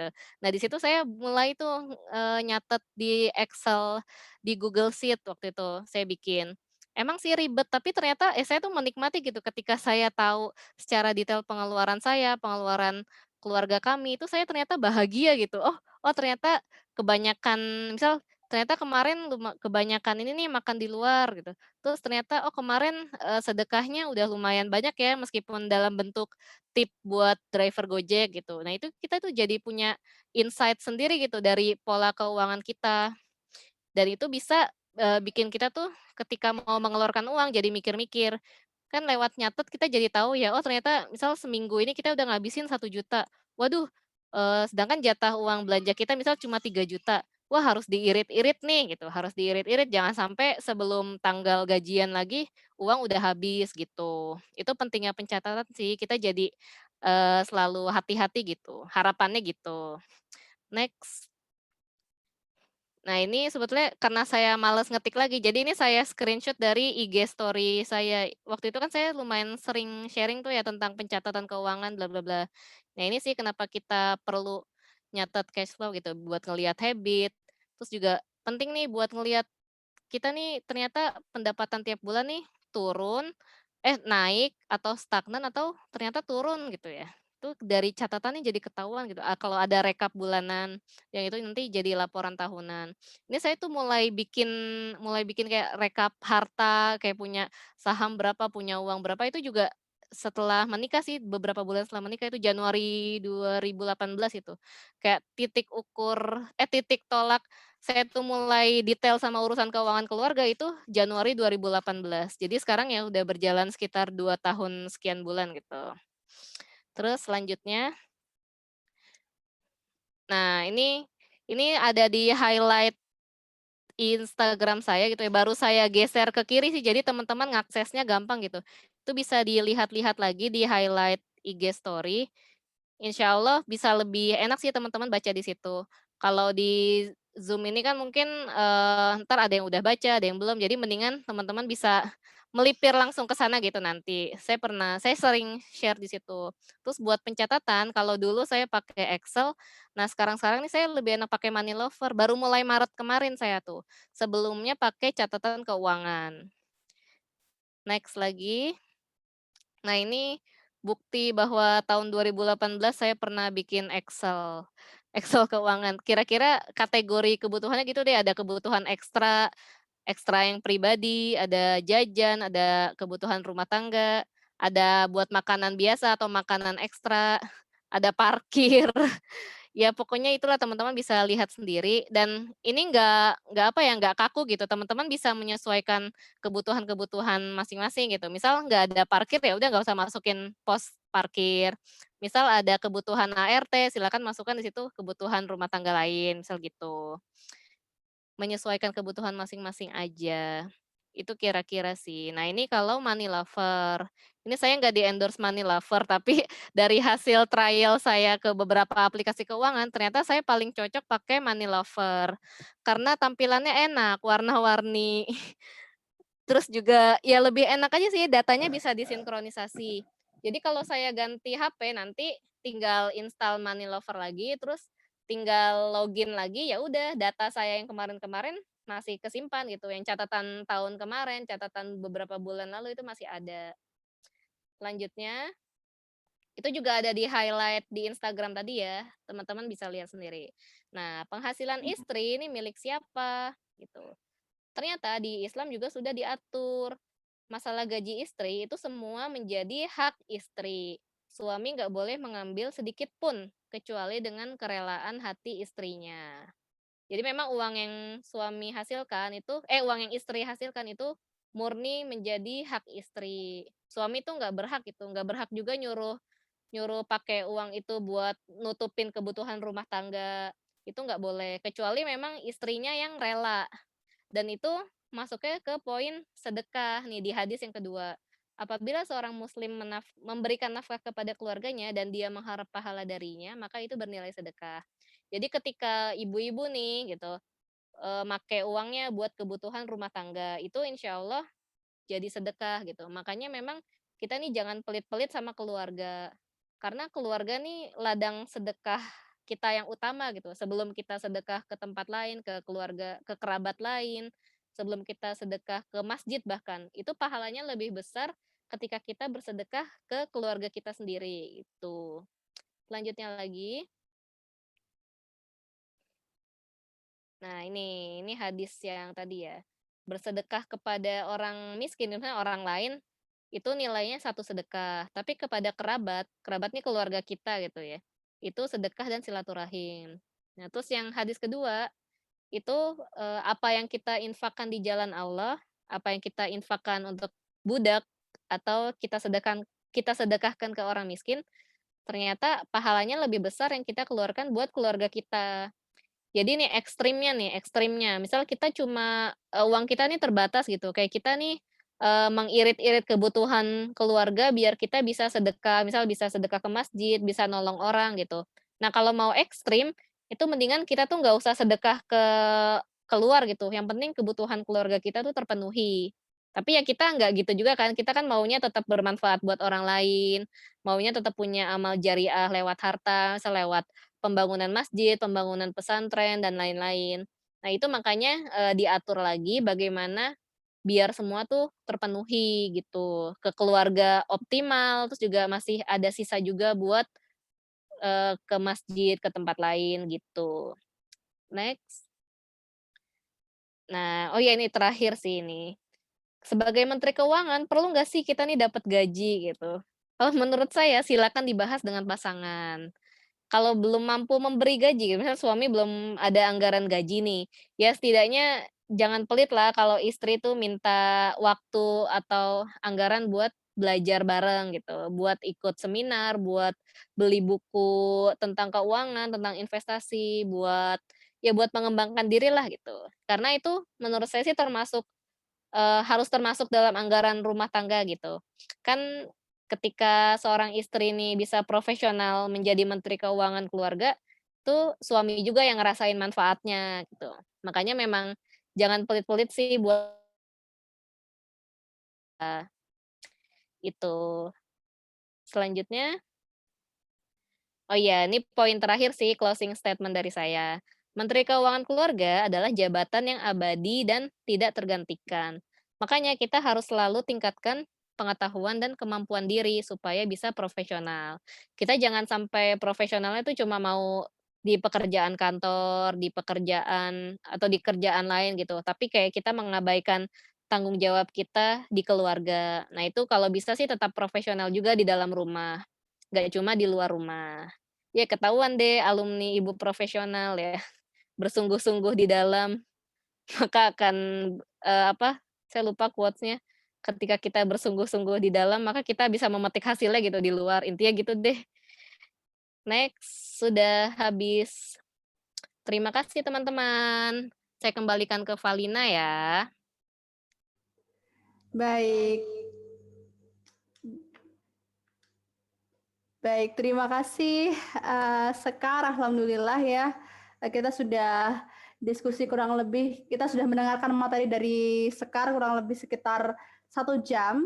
Sekarang saatnya nih kita berdiskusi. Kita ada tanya jawab ya untuk kloter pertama mungkin 3 penanya terlebih dahulu. Boleh langsung tanya jawab gitu ya mungkin ya Sekar ya. Sekali pertanyaan langsung dijawab gitu ya mungkin lebih enak ya. Iya boleh kayak gitu. Boleh, oke. Silahkan buat 3 penanya bisa chat dulu atau mungkin memang sinyalnya kencang bisa langsung unmute dan silahkan untuk bertanya, unmute dan kalau bisa on cam ya teman-teman, tapi mungkin kalau keterbatasan koneksi, oh ya ini ada Dinar ingin bertanya. 3 penanya dulu ya, bisa chat dulu. Oke, ada Mbak Nurida, ada Dinar, ada Fania. Oke, 3 dulu ya. Silahkan untuk on mic dulu. Mbak Nurida, silahkan. Oke. Selamat malam, Kak Sekar. Malam Mbak Nurida. Nah, tadi aku mau tanya soal zakat di harta simpanan ya atau emas ya, setara dengan emas. Misalkan asetnya itu tanah. Kira-kira itu termasuk yang harus dizakatin atau enggak? Tanah itu termasuk, tapi hitungannya tuh beda. Saya nggak hafal sih hitungan buat tanah. Itu nanti bisa dicari lagi ya di buku zakat. Tapi tanah tuh masuk dalam harta yang harus kita hitung buat dizakatin. Ya bukunya lagi nggak deket sini. Tapi intinya tanah tuh masuk kok Mbak. Cuma saya nggak hafal ininya ketentuannya. Kayak kalau tadi kan ada syaratnya yang harus kesimpan 1 tahun. Terus ada nisabnya kan 85 gram emas. Nah kalau tanah tuh saya lupa ingat gitu. Takutnya salah nyampein. Jadi ntar bisa dicari sendiri ya. Siap, makasih Kak. Oke, Iya. nanti mungkin bisa kalau misalnya sekarang menemukan, nanti kita grupnya kan masih akan terus dibuka sampai 1 pekan ya, karena untuk sertifikat nanti mungkin ketika Iya. sekarang nemu jawabannya bisa share ke kita juga ya, Karya. Oke, Boleh, selanjutnya insya Allah. Dinar, silahkan unmute dan on cam. Halo, selamat malam. Selamat malam. Malam. Maaf nggak bisa on cam, Malam nggak Kak apa-apa ya? Dinar. Iya, Iya nggak apa-apa. Ya, ini Kak mau tanya, jadi kan tadi kan dibilang ya kalau misalnya kita konsumsi itu kan nggak boleh boros gitu ya. Iya. Kalau misalnya kita itu investasi, kan sekarang kan ada tuh kan kalau misalnya tipe-tipe orang kan beda-beda, ada yang suka investasinya itu ke properti, ada yang Iya. investasinya itu via emas atau dan lain sebagainya gitu. Nah, kalau misalnya kita itu investasinya properti gitu ya, apakah itu juga termasuk boros atau enggak ya? Kalau misalnya kita udah punya properti nih untuk kita tempat tinggali, terus kita mau investasi yang lain ya untuk ya untuk investasi aja, nggak kita tinggali, itu termasuk boros nggak ya? Itu sih. Oh Makasih. gitu. Iya. Makasih Kak Dinar. Kalau menurut saya sih selama propertinya ini, maksudnya properti selanjutnya nih jelas mau diapain, apakah mau disewakan, apakah nanti buat ditempatin sama keluarga, ataukah ya buat pure buat di masa depan gitu, mau tinggal di sana, ya itu termasuk nggak boros, karena kan pada akhirnya itu akan digunakan. Yang boros tuh kalau kita beli tanpa punya tujuannya gitu, kayak, punya uang 500 juta beli apartemen gitu, punya uang 1 miliar beli mobil, beli apa, yang kita tuh sendiri juga sebetulnya nggak pakai dan kita nih nggak tahu itu mau diapain gitu. Jatuhnya sih bisa boros kalau menurut saya kayak gitu dan berlebihan ya, selain berlebihan ya kalau secara hitung-hitungan ekonominya juga kayak ngapain sih kita tuh, beli hal yang kita nih nggak tahu mau kita apain gitu, yang nggak kita pakai. Setidaknya tuh kalau mau beli sesuatu, ya memang harus direncanakan dulu, maksudnya harus ada tujuannya. Terus kalau dalam yang setahu saya yang dalam Islam itu yang termasuk nantinya tuh menumpuk harta, itu kalau ya kita sudah punya properti, kita sudah punya emas banyak, punya uang banyak, tapi kita tuh nggak mau mengeluarkan zakatnya. Nah itu yang dimaksud menumpuk harta gitu. Jadi misal kita nih punya dana darurat yang tadi 85 juta ya, yang udah memenuhi batas itu tuh, batas zakat. Nah itu, nggak termasuk menumpuk harta kalau kita, memperuntukkan itu kan buat kebutuhan di masa depan, dan juga kita kan tetap mengeluarkan zakatnya gitu setiap tahun. Itu nggak termasuk menumpuk harta, kalau yang dari saya baca ya. Tapi kalau udah kita punya uang banyak yang nganggur, properti banyak, tanah banyak, udah gitu kita nggak ngitung zakatnya, nggak ngeluarin zakatnya, udah gitu semuanya juga nggak kepake, nah itu jatuhnya jadi berlebihan dan jadi menumpuk harta gitu, menimbun harta. Gitu Kak Dinar. Oke, gimana Dinar? Apakah ada tanggapan? Sudah cukup jelas, Kak. Makasih. Oke, terima kasih Kak Dinar. Nah, kita pindah ke ini Sama-sama Kak pertanyaan via chat ya, Sekar. Ini ada pertanyaan menarik nih sebenarnya. Iya. Saya juga mewakili pertanyaan ini juga sih, penasaran gini. Kapan sih kita tahu waktu yang tepat untuk melakukan investasi atau membeli barang dengan harga yang cukup mahal, misalnya seperti mobil atau mencicil rumah? Oh iya, terima kasih Kak Fania. Kalau menurut saya, waktu yang tepat itu bisa dilihat dari 2 dimensi atau 2 perspektif. Yang pertama, perspektif pasar nih, kondisi pasar. Yang dimaksud kondisi pasar tuh apa, ya dari tadi yang saya bilang kalau, suku bunga BI kan jadi acuan ya buat kredit-kredit atau buat harga harga rumah, harga kendaraan itu semua kan, mengacunya ke ketetapan BI gitu, keputusan BI. Nah itu salah satu waktu yang tepat kalau menurut ekonomi itu dari kondisi pasar. Tapi kita juga ngelihat perspektif kebutuhan. Kita ngerasa udah butuh belum sih sama benda-benda itu? Terus juga dari kemampuan, kita nih ngerasa udah punya uangnya belum sih gitu untuk beli mobil, beli rumah, apalagi kalau cash ya. Misal nih kita punya uang cash nih 500 juta. Nah itu kita jangan beli rumah atau kendaraan yang, plek 500 juta gitu. Itu saya belajar dari financial planning juga sih, ketika kita beli rumah atau beli kendaraan itu setidaknya kita harus menyisihkan lagi sekitar 20% buat perintilan-perintilannya gitu. Jadi kalau misal punya uang 500 juta, nah kita ngerasa, bisa nih beli kendaraan yang 300 juta atau beli rumah yang 300 juta atau 350 juta. Bukan yang mepet-mepet 450 juta atau plek kita habisin 500 juta. Atau misal karena, nanggung deh udah dapet, mobil yang bagus atau rumah yang lokasinya pas, ya udah deh nambah 50 juta deh dari pinjaman misal gitu. Nah, itu kita ngelihat ke perspektif kebutuhan dan kemampuan diri kita lagi, Kak Fania. Gitu sih waktu yang tepatnya jadi yaitu dari perspektif pasar, dari kondisi perekonomiannya lagi stabil atau enggak. Terus juga kemarin kan di awal-awal pandemi itu, bank itu kan pada nolak-nolakin kredit, nolak-nolakin over kredit, karena Mhm, memang mhm. mereka nggak mau mengambil resiko gitu. Pandemi yang belum jelas kapan berakhir, tapi kondisi goncangan ekonominya kan jelas banget ya, yang orang-orang banyak di-PHK, perusahaan juga Ya. banyak yang kolaps. Itu makanya, termasuk bukan momen yang tepat gitu di masa kemarin atau masa sekarang nih buat beli mobil atau beli rumah, gitu. Meskipun memang banyak sih yang ngediskon kayak properti-properti gitu. Iya Oke. memang iya. ada tanggapan ini, Kak. Nah, sebentar. Ada tanggapan dari Fania, sebentar. Oh ya, merasa perlu banyak nabung dan takut Mm-mm. kalau beli mobil di awal usia pernikahan akan bukan jadi momen yang tepat. Bisakah begitu? Sebetulnya bisa-bisa aja, Kak, karena kan memang kembali lagi ke kebutuhan orang ya. Ada orang yang memang sehari-harinya itu atau secara sering itu menggunakan mobil gitu.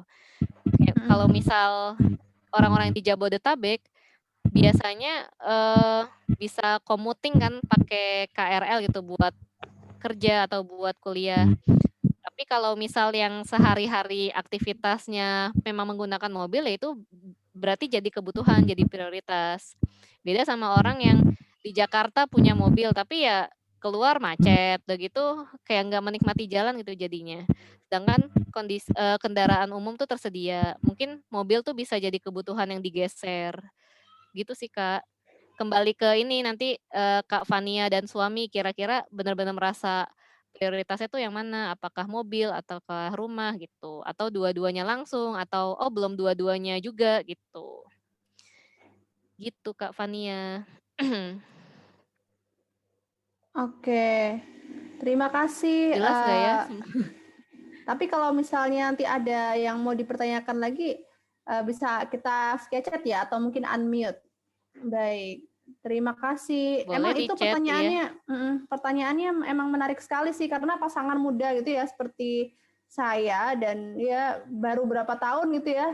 Dan emang sempat kepikiran gitu sebenarnya mana dulu nih yang diperlukan gitu.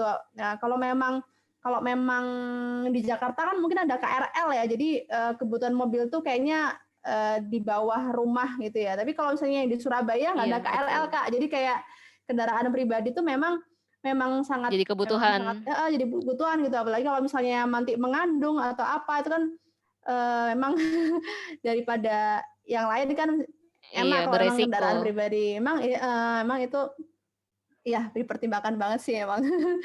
Oke, kita lanjut ke pertanyaan berikutnya. Ini untuk chatnya mungkin ada 2 pertanyaan ya. Selanjutnya nanti akan ada pertanyaan langsung mungkin dari Alvia, ini sudah mengangkat tangan.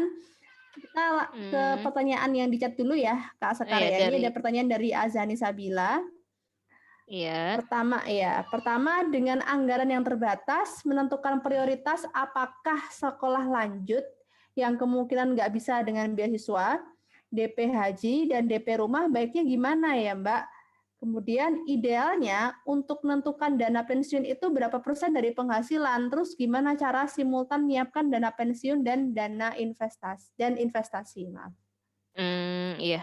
Makasih Kak Azza nih pertanyaannya. Buat yang nomor 1, kan ini ceritanya anggarannya terbatas gitu ya, sedangkan pengen sekolah lanjut, mungkin pengen S2 atau apa gitu ya. Terus mau juga DP haji, mau juga DP rumah itu kira-kira gimana? Kalau menurut saya, saya mencoba memposisikan ini di diri saya gitu ya, kalau saya dihadapkan ini. Kalau menurut saya yang paling bisa digeser itu sekolah lanjut. Maksudnya, kalaupun kita nggak sekolah lanjut, setidaknya kita kan saat ini punya profesi gitu ya, maksudnya kita sedang bekerja, meskipun mungkin posisinya hanya sebagai staf atau mungkin apa. Tapi, pekerjaan kita itu bisa dioptimalkan buat, mencari tambahan simpanan uang gitu, buat mencari tambahan tabungan. Kalau di sini kan, sekolah lanjut ya kita malah ngeluarin uang kan memang gitu. Sedangkan kita tahu sebetulnya anggaran kita terbatas. Jadi, kebutuhan sekolah yang pakai uang pribadi itu sebaiknya digeser dulu gitu dan sebaiknya kita menambah tabungan dari apa yang bisa kita lakukan saat ini. Ya misal sudah bekerja atau apa, sudah punya bisnis itu dioptimalkan dulu, biar nanti kita punya anggaran yang lebih banyak. Terus untuk DP haji, DP rumah ini sebetulnya sama-sama penting.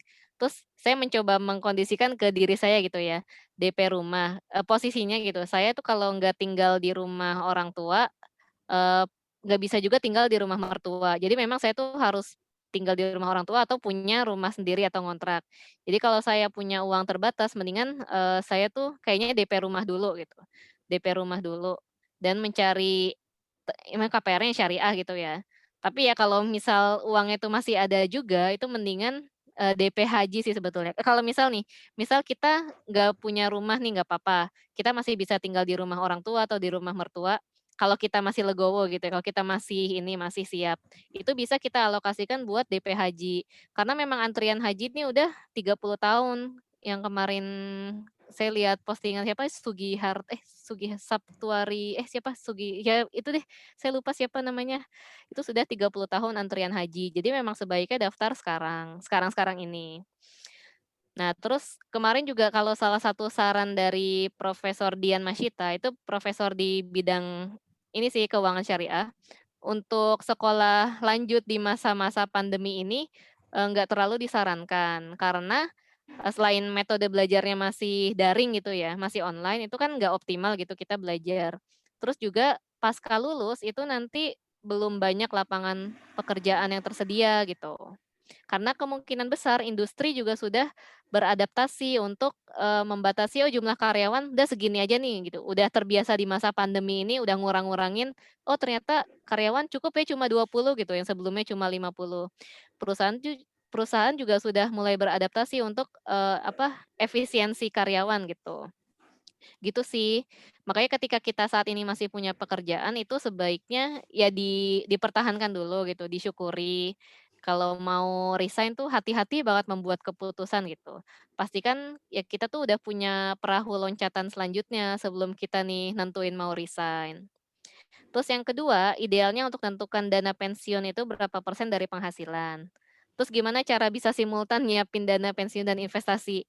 Ini juga sebetulnya pertanyaan saya pribadi, karena saya dihadapkan pada anggaran yang terbatas sama gitu ya, kan uang nggak bisa dipetik dari pohon ya, jadi kita kan pasti punya batasan anggaran gitu.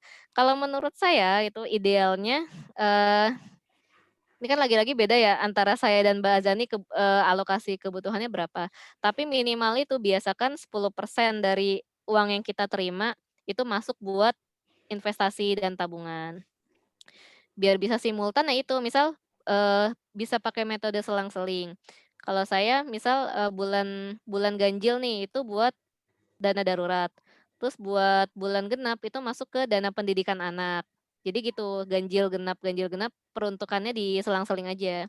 Jadi sama-sama terpenuhi, sama-sama diisi gitu meskipun nggak optimal. Ya kan namanya masih terbatas anggarannya gitu. Daripada kita nggak punya sama sekali kan lebih baik kita bisa ngakalin ya sedikit-sedikit gitu. Bisa diselang-seling aja sih Mbak kalau menurut saya gitu. Dan tentu cara yang paling optimal lagi ya yang paling realistis gitu memang menambah penghasilan. Itu cara yang memang cara utama sih, biar kita tuh bisa lebih banyak nabung, lebih banyak investasi tuh, ya memang menambah penghasilan. Terus langsung ke yang Retno Lestari ya, karena nyambung ya, Valina, nggak apa-apa ya? Oke, silakan silakan. Nih, dana darurat yang ideal itu hitungannya gimana ya, Kak? Kalau dari, financial planner yang saya pelajari selama ini, itu biasanya kebagi 2 sih, dana darurat buat yang single dan buat yang sudah menikah. Kalau buat yang single, setidaknya tuh punya simpanan 3 sampai 6 bulan pengeluaran bulanan. Itu in case misal kita tiba-tiba kena PHK, tiba-tiba kita tuh punya kondisi misal ada keluarga yang meninggal, saudara yang meninggal jauh gitu, yang kita tuh sekeluarga harus ke sana. Terus Mhm. misal tiba-tiba ada kecelakaan atau ada keluarga yang sakit yang kita tuh harus jadi penyokong dana utama gitu. Itu setidaknya 3 sampai 6 bulan buat yang single. Tapi kalau udah berkeluarga itu banyak sih yang nyaranin punya simpanan sebanyak 6 sampai 12 kali pengeluaran bulanan. Karena kan kalau sudah berkeluarga itu ada suami, istri, terus ada anak gitu. Jadi memang, kebutuhannya juga udah beda dan resikonya juga udah beda sih. Kayak kalau kita misal masih single nih, kita habis resign tapi belum langsung dapat kerja, ya setidaknya kita kan masih nanggung biaya hidup kita sendiri ya. Terus kalau misal kita masih, kepepet gitu, bisa ke rumah orang tua lah, setidaknya kita nggak ada biaya kos, kita nggak ada biaya makan gitu. Tapi kalau sudah berkeluarga itu lain cerita. Ada istri yang harus tetap dinafkahi gitu, ada kebutuhan rumah tangga yang harus tetap dipenuhi, terus ada susu anak, popok anak yang itu harus juga tetap, eee, dibeli gitu dalam kondisi apapun. Jadi itu sih, tapi kembali lagi ke, nanti masing-masing merasa sudah cukupnya di angka berapa. Misal ngerasa, meskipun single gue ngerasa aman nih nyimpen 6 bulan pengeluaran, nah itu nggak apa-apa. Atau, gue meskipun berkeluarga, tapi cukup nyimpen 4 bulan aja deh, 4 bulan pengeluaran, karena toh selama ini bisnis selalu lancar atau apa bla bla bla, ya itu silakan juga gitu. Kembali ke masing-masing sih siap menghadapi resikonya seperti apa, gitu. Oke. Oh ini Siap, dari terima Kak Afina kasih. Ray ya. Ada Oke, Kak ini Afina, diterangkan mungkin tentang biar financial. oke, mungkin Kenapa? biar nggak bosen, ada yang tanya langsung mungkin ya. Ini kayaknya ada yang mau nanya langsung nih. Nanti habis itu Oh iya. baru. Iya, tadi udah angkat tangan di awal tadi ya. Alvia, Kak Alvia silahkan mungkin kalau mau bertanya langsung. Iya, halo Valen sama Kak Sekar. Assalamualaikum. Halo, BTW suaraku kedengeran kan ya? Aku kedengeran juga Kak. izin, ya. Aku juga izin gak nyalain video ya, agak nggak proper. Jadi Oke, sebenarnya gini sih, Sekar sama Valen, aku mau agak curhat sedikit nih kalau boleh. Jadi kalau aku kebetulan memang belum masih menjadi ini nih calon menteri keuangan. Nah, aku sebenarnya punya 2 pertanyaan nih, Sekar. Yang pertama adalah sebenarnya gimana sih caranya kalau dari Sekar itu kan tadi ada satu poin kita memang penting banget untuk berkomunikasi nih gitu terkait dengan perihal keuangan. Nah, secara aku memang sekarang masih calon presiden dan calon menteri keuangan, sebenarnya gimana ya caranya untuk bisa menyatukan persepsi yang sama gitu, karena kayaknya kalau aku lihat sekarang ini pengelolaan keuangan dari masing-masing keluarga ini cukup berbeda. Jadi kayak aku itu kebetulan memang sumber penghasilannya dari ayah aja, sedangkan kalau dari keluarga si calon presidenku ini sumber penghasilan itu dari kedua belah pihak gitu, jadi dari ayah sama ibu. Nah jadi memang kita sampai sekarang nih aku masih belum bisa menemukan titik terang gimana sebenarnya cash flow yang baik gitu. Nah mungkin dari Sekar sendiri adakah apa ya mungkin tips-tips atau adakah mungkin literatur yang bisa sama-sama aku kulik bareng nih gitu untuk bisa menjadi titik tengah terhadap si proses pengelolaan keuangan nantinya. Itu yang pertama. Lalu yang kedua, tadi kan ada sekarang sempat jelasin ya bahwa sebenarnya ketika seorang perempuan itu punya penghasilan sendiri terus akhirnya diberikan ke keluarga juga, itu kan akan jadi sedekah nih. Nah, tapi sebenarnya Sekar kalau dari Sekar sendiri gitu atau mungkin sejauh Sekar tahu sebenarnya limitnya tuh dari mana, bukan limit ya maksudnya bagaimana kita bisa menentukan bahwa oh ya udah deh kita sebagai istri harus bisa membantu keuangan keluarga gitu. Karena kalau yang aku lihat aku nggak tahu sih ya maksudnya ke depannya gimana. Cuma sekarang kan mungkin karena sama-sama single juga mungkin si calon presidenku ini kayak ada beberapa apa ya maksudnya pengeluaran yang menurutku somehow nggak perlu tapi dia tuh kayak udah meminta. Jadi mesti meminta sih udah kayak mengesankan ya aku harus bantu nih gitu pengeluaran keluarga. Padahal menurutku tuh sebenarnya mungkin yang dia banyak spending, kalau aku coba analisis banyak spending dia tuh yang sebenarnya mungkin jatuhnya tersier gitu, bukan malah kebutuhan-kebutuhan pokoknya dulu yang dipenuhi gitu. Nah, apakah sebenarnya kalau misalkan penghasilan ibaratnya suaminya itu malah sudah memenuhi tersier, tapi si istrinya malah yang menomboki yang primernya, itu gimana sih gitu pandangannya gitu. Itu sih mudah-mudahan jelas ya pertanyaanku. Oh iya, iya Kak Alvia ya. Ya, Via aja Sekar, Via aja. Oh iya Via. Kalau buat yang pertama, buat ini ya tentang nyamain persepsi itu memang prosesnya sih nggak singkat Kak. Karena mungkin juga bisa ditanya ke teman-teman yang lain di sini, misal ke Valina itu proses adaptasi suami istri itu nggak yang abis nikah langsung semua pemikiran itu langsung sama, semua kebiasaannya langsung membaik, itu nggak juga. Kalau yang pasti sih, yang pasti harus dilakukan itu luangin waktu buat belajar bareng. Jadi benar-benar bareng. Misal nyimak video tentang ini dulu, tentang kewajiban suami dalam hal Ya. ini ya, dalam hal nafkah. Itu videonya banyak di YouTube dari ustadz-ustadz. Itu bisa diluangin, nyimak itu sama-sama. Jadi benar-benar sama-sama, nggak cuma kita ngasih link terus nonton ya, kita nyuruh gitu, nggak gitu, tapi benar-benar nontonnya itu bareng terus dijadiin bahan bareng. Nah biasanya nanti misal Ustadz bilang suami wajib memberi nafkah bla bla bla. Nah terus bisa kita tuh gitu, kita sentil gitu. Tuh Mas, gitu Mas, dengerin gitu. Tapi ya sambil bercanda tetap dibawa asik. Terus misal yang poin-poin tentang kebiasaan, tentang apa ya, itu memang harus belajar bareng-bareng sih Kak, harus menyesuaikan. Kan ketika kita menikah juga ya kita sebetulnya harus siap buat gimana biar pasangan kita nih suka gitu dengan kita. Pasti kan ada kebiasaan-kebiasaan yang harus kita perbaiki. Nah, itu juga butuh kesadaran dari dua pihak gitu, baik dari istri maupun dari suami.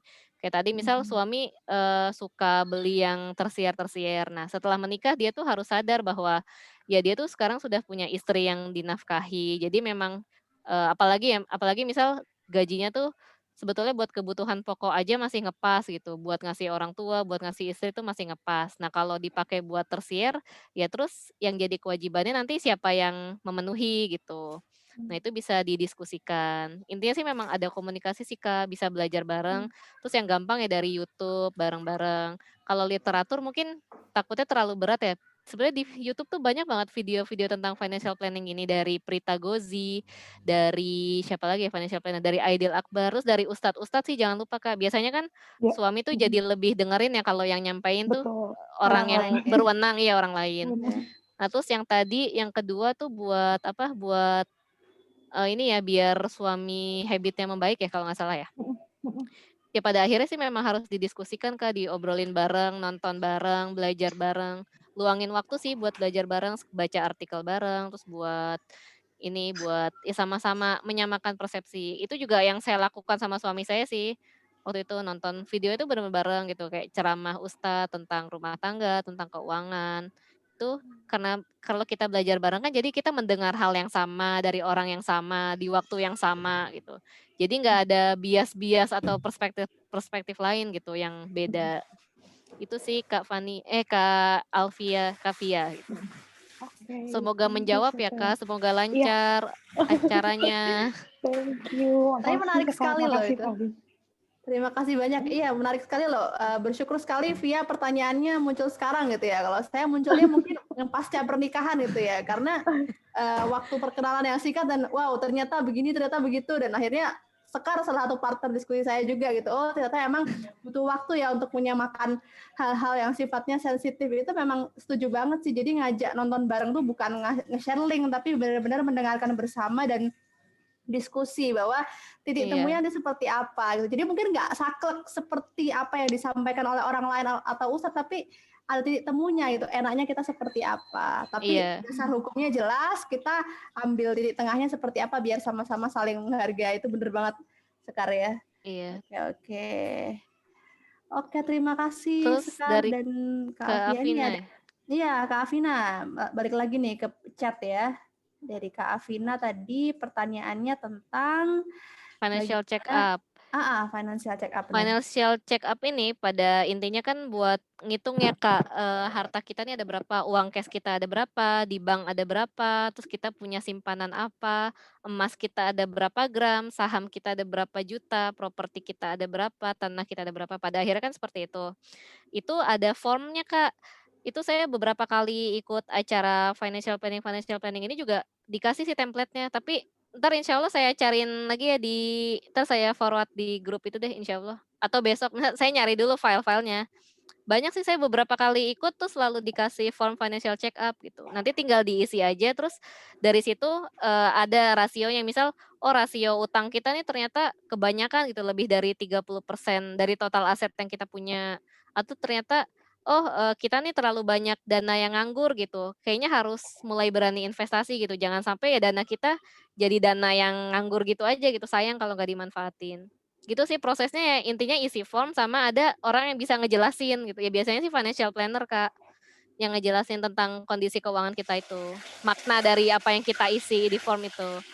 Terus Kak Valina maaf boleh aku percepat gak ya jawabnya? Anakku udah nangis-nangis nih. Boleh banget. Terus yang Kak Sanjivani nih yang nanya, investasi apa yang cocok dan tepat dilakukan di saat pandemi? Kalau saya pribadi, pertama lebih baik amanin dana darurat dulu. Jadi kita tuh nggak usah yang ngoyo mau invest ini itu, mau cuan ini itu, lebih baik amanin dana darurat. Tapi ini sekarang-sekarang ini kondisi pasar saham tuh udah mulai membaik. Kalau berani masuk silakan masuk. Tapi kalau belum mau ya nggak apa-apa gitu. Terus buat yang lagi mau beli emas, kalau menurut saya tahan dulu. Karena emang sudah kondisinya gitu ya, ketika perekonomian membaik itu orang-orang lebih tertarik ke pasar saham dan meninggalkan emas. Jadi harga emas nih lagi turun nih secara perlahan. Itu teman-teman bisa lihat grafiknya, bisa amati kondisi pasca krisis atau kondisi ketika perekonomian membaik itu harga emas pasti turun gitu, menurun gitu. Jadi belinya nanti-nanti dulu aja. Pas emang udah bener-bener turun banget baru beli. Terus dari Kak Catur Nugraheni apa nih? Belanja keperluan dapur itu lebih hemat per minggu atau harian sih Kak? Tergantung ya. Kalau buat buat kayak deterjen gitu ya bulanan. Tapi kalau sayur-sayuran gitu harian. Lebih ke kan ada juga ya food preparation, terus ada juga yang apa stock management.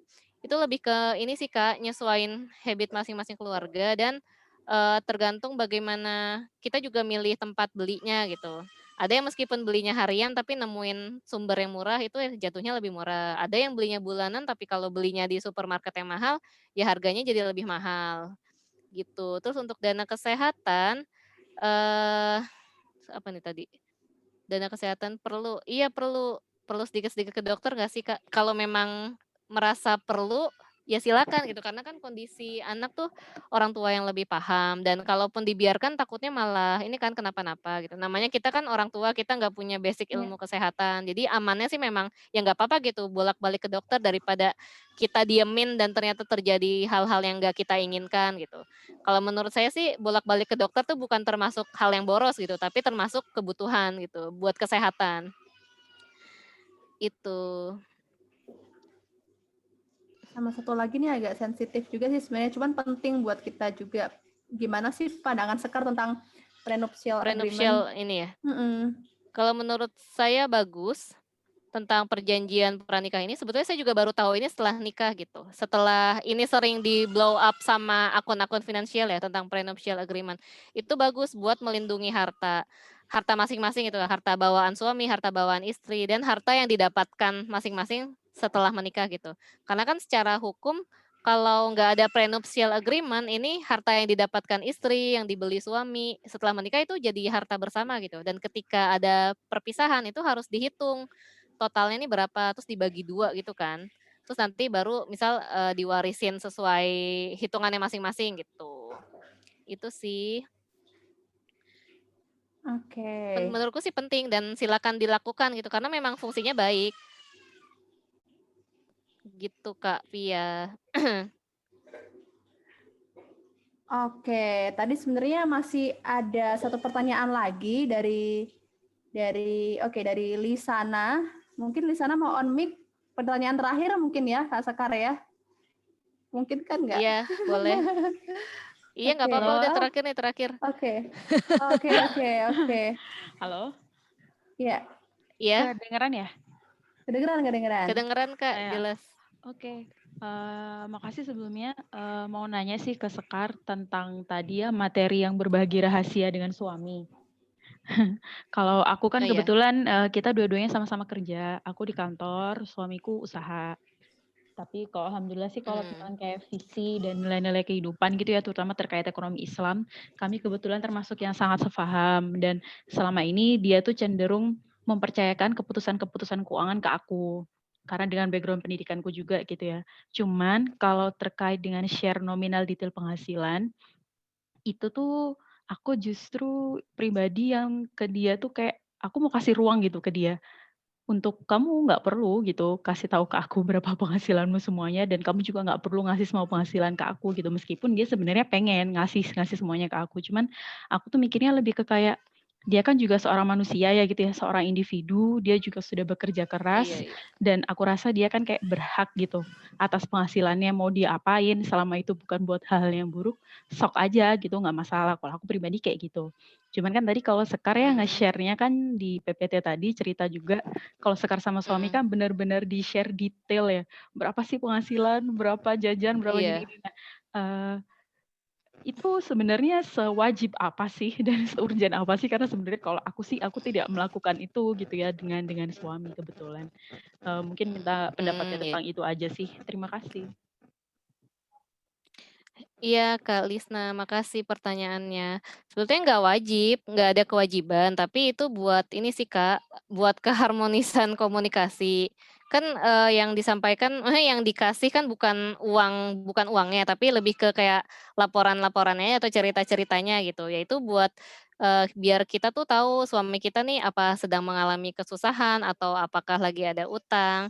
Terus juga biar suami nih ngerti apakah uang yang dikasih ke istri itu cukup ataukah sebetulnya ternyata istri selama ini nombokin kekurangannya gitu. Sebenarnya lebih ke komunikasi aja sih Kak, nggak ada kewajiban. Dan kalau memang suami atau istri ngerasa sudah cukup kok buat nggak perlu cerita ya itu nggak apa-apa. Kan yang penting masing-masing merasa ya sudah terbuka seperti itu dan ya udah sudah merasa nyaman dengan cara seperti itu gitu. Meskipun nggak terbuka.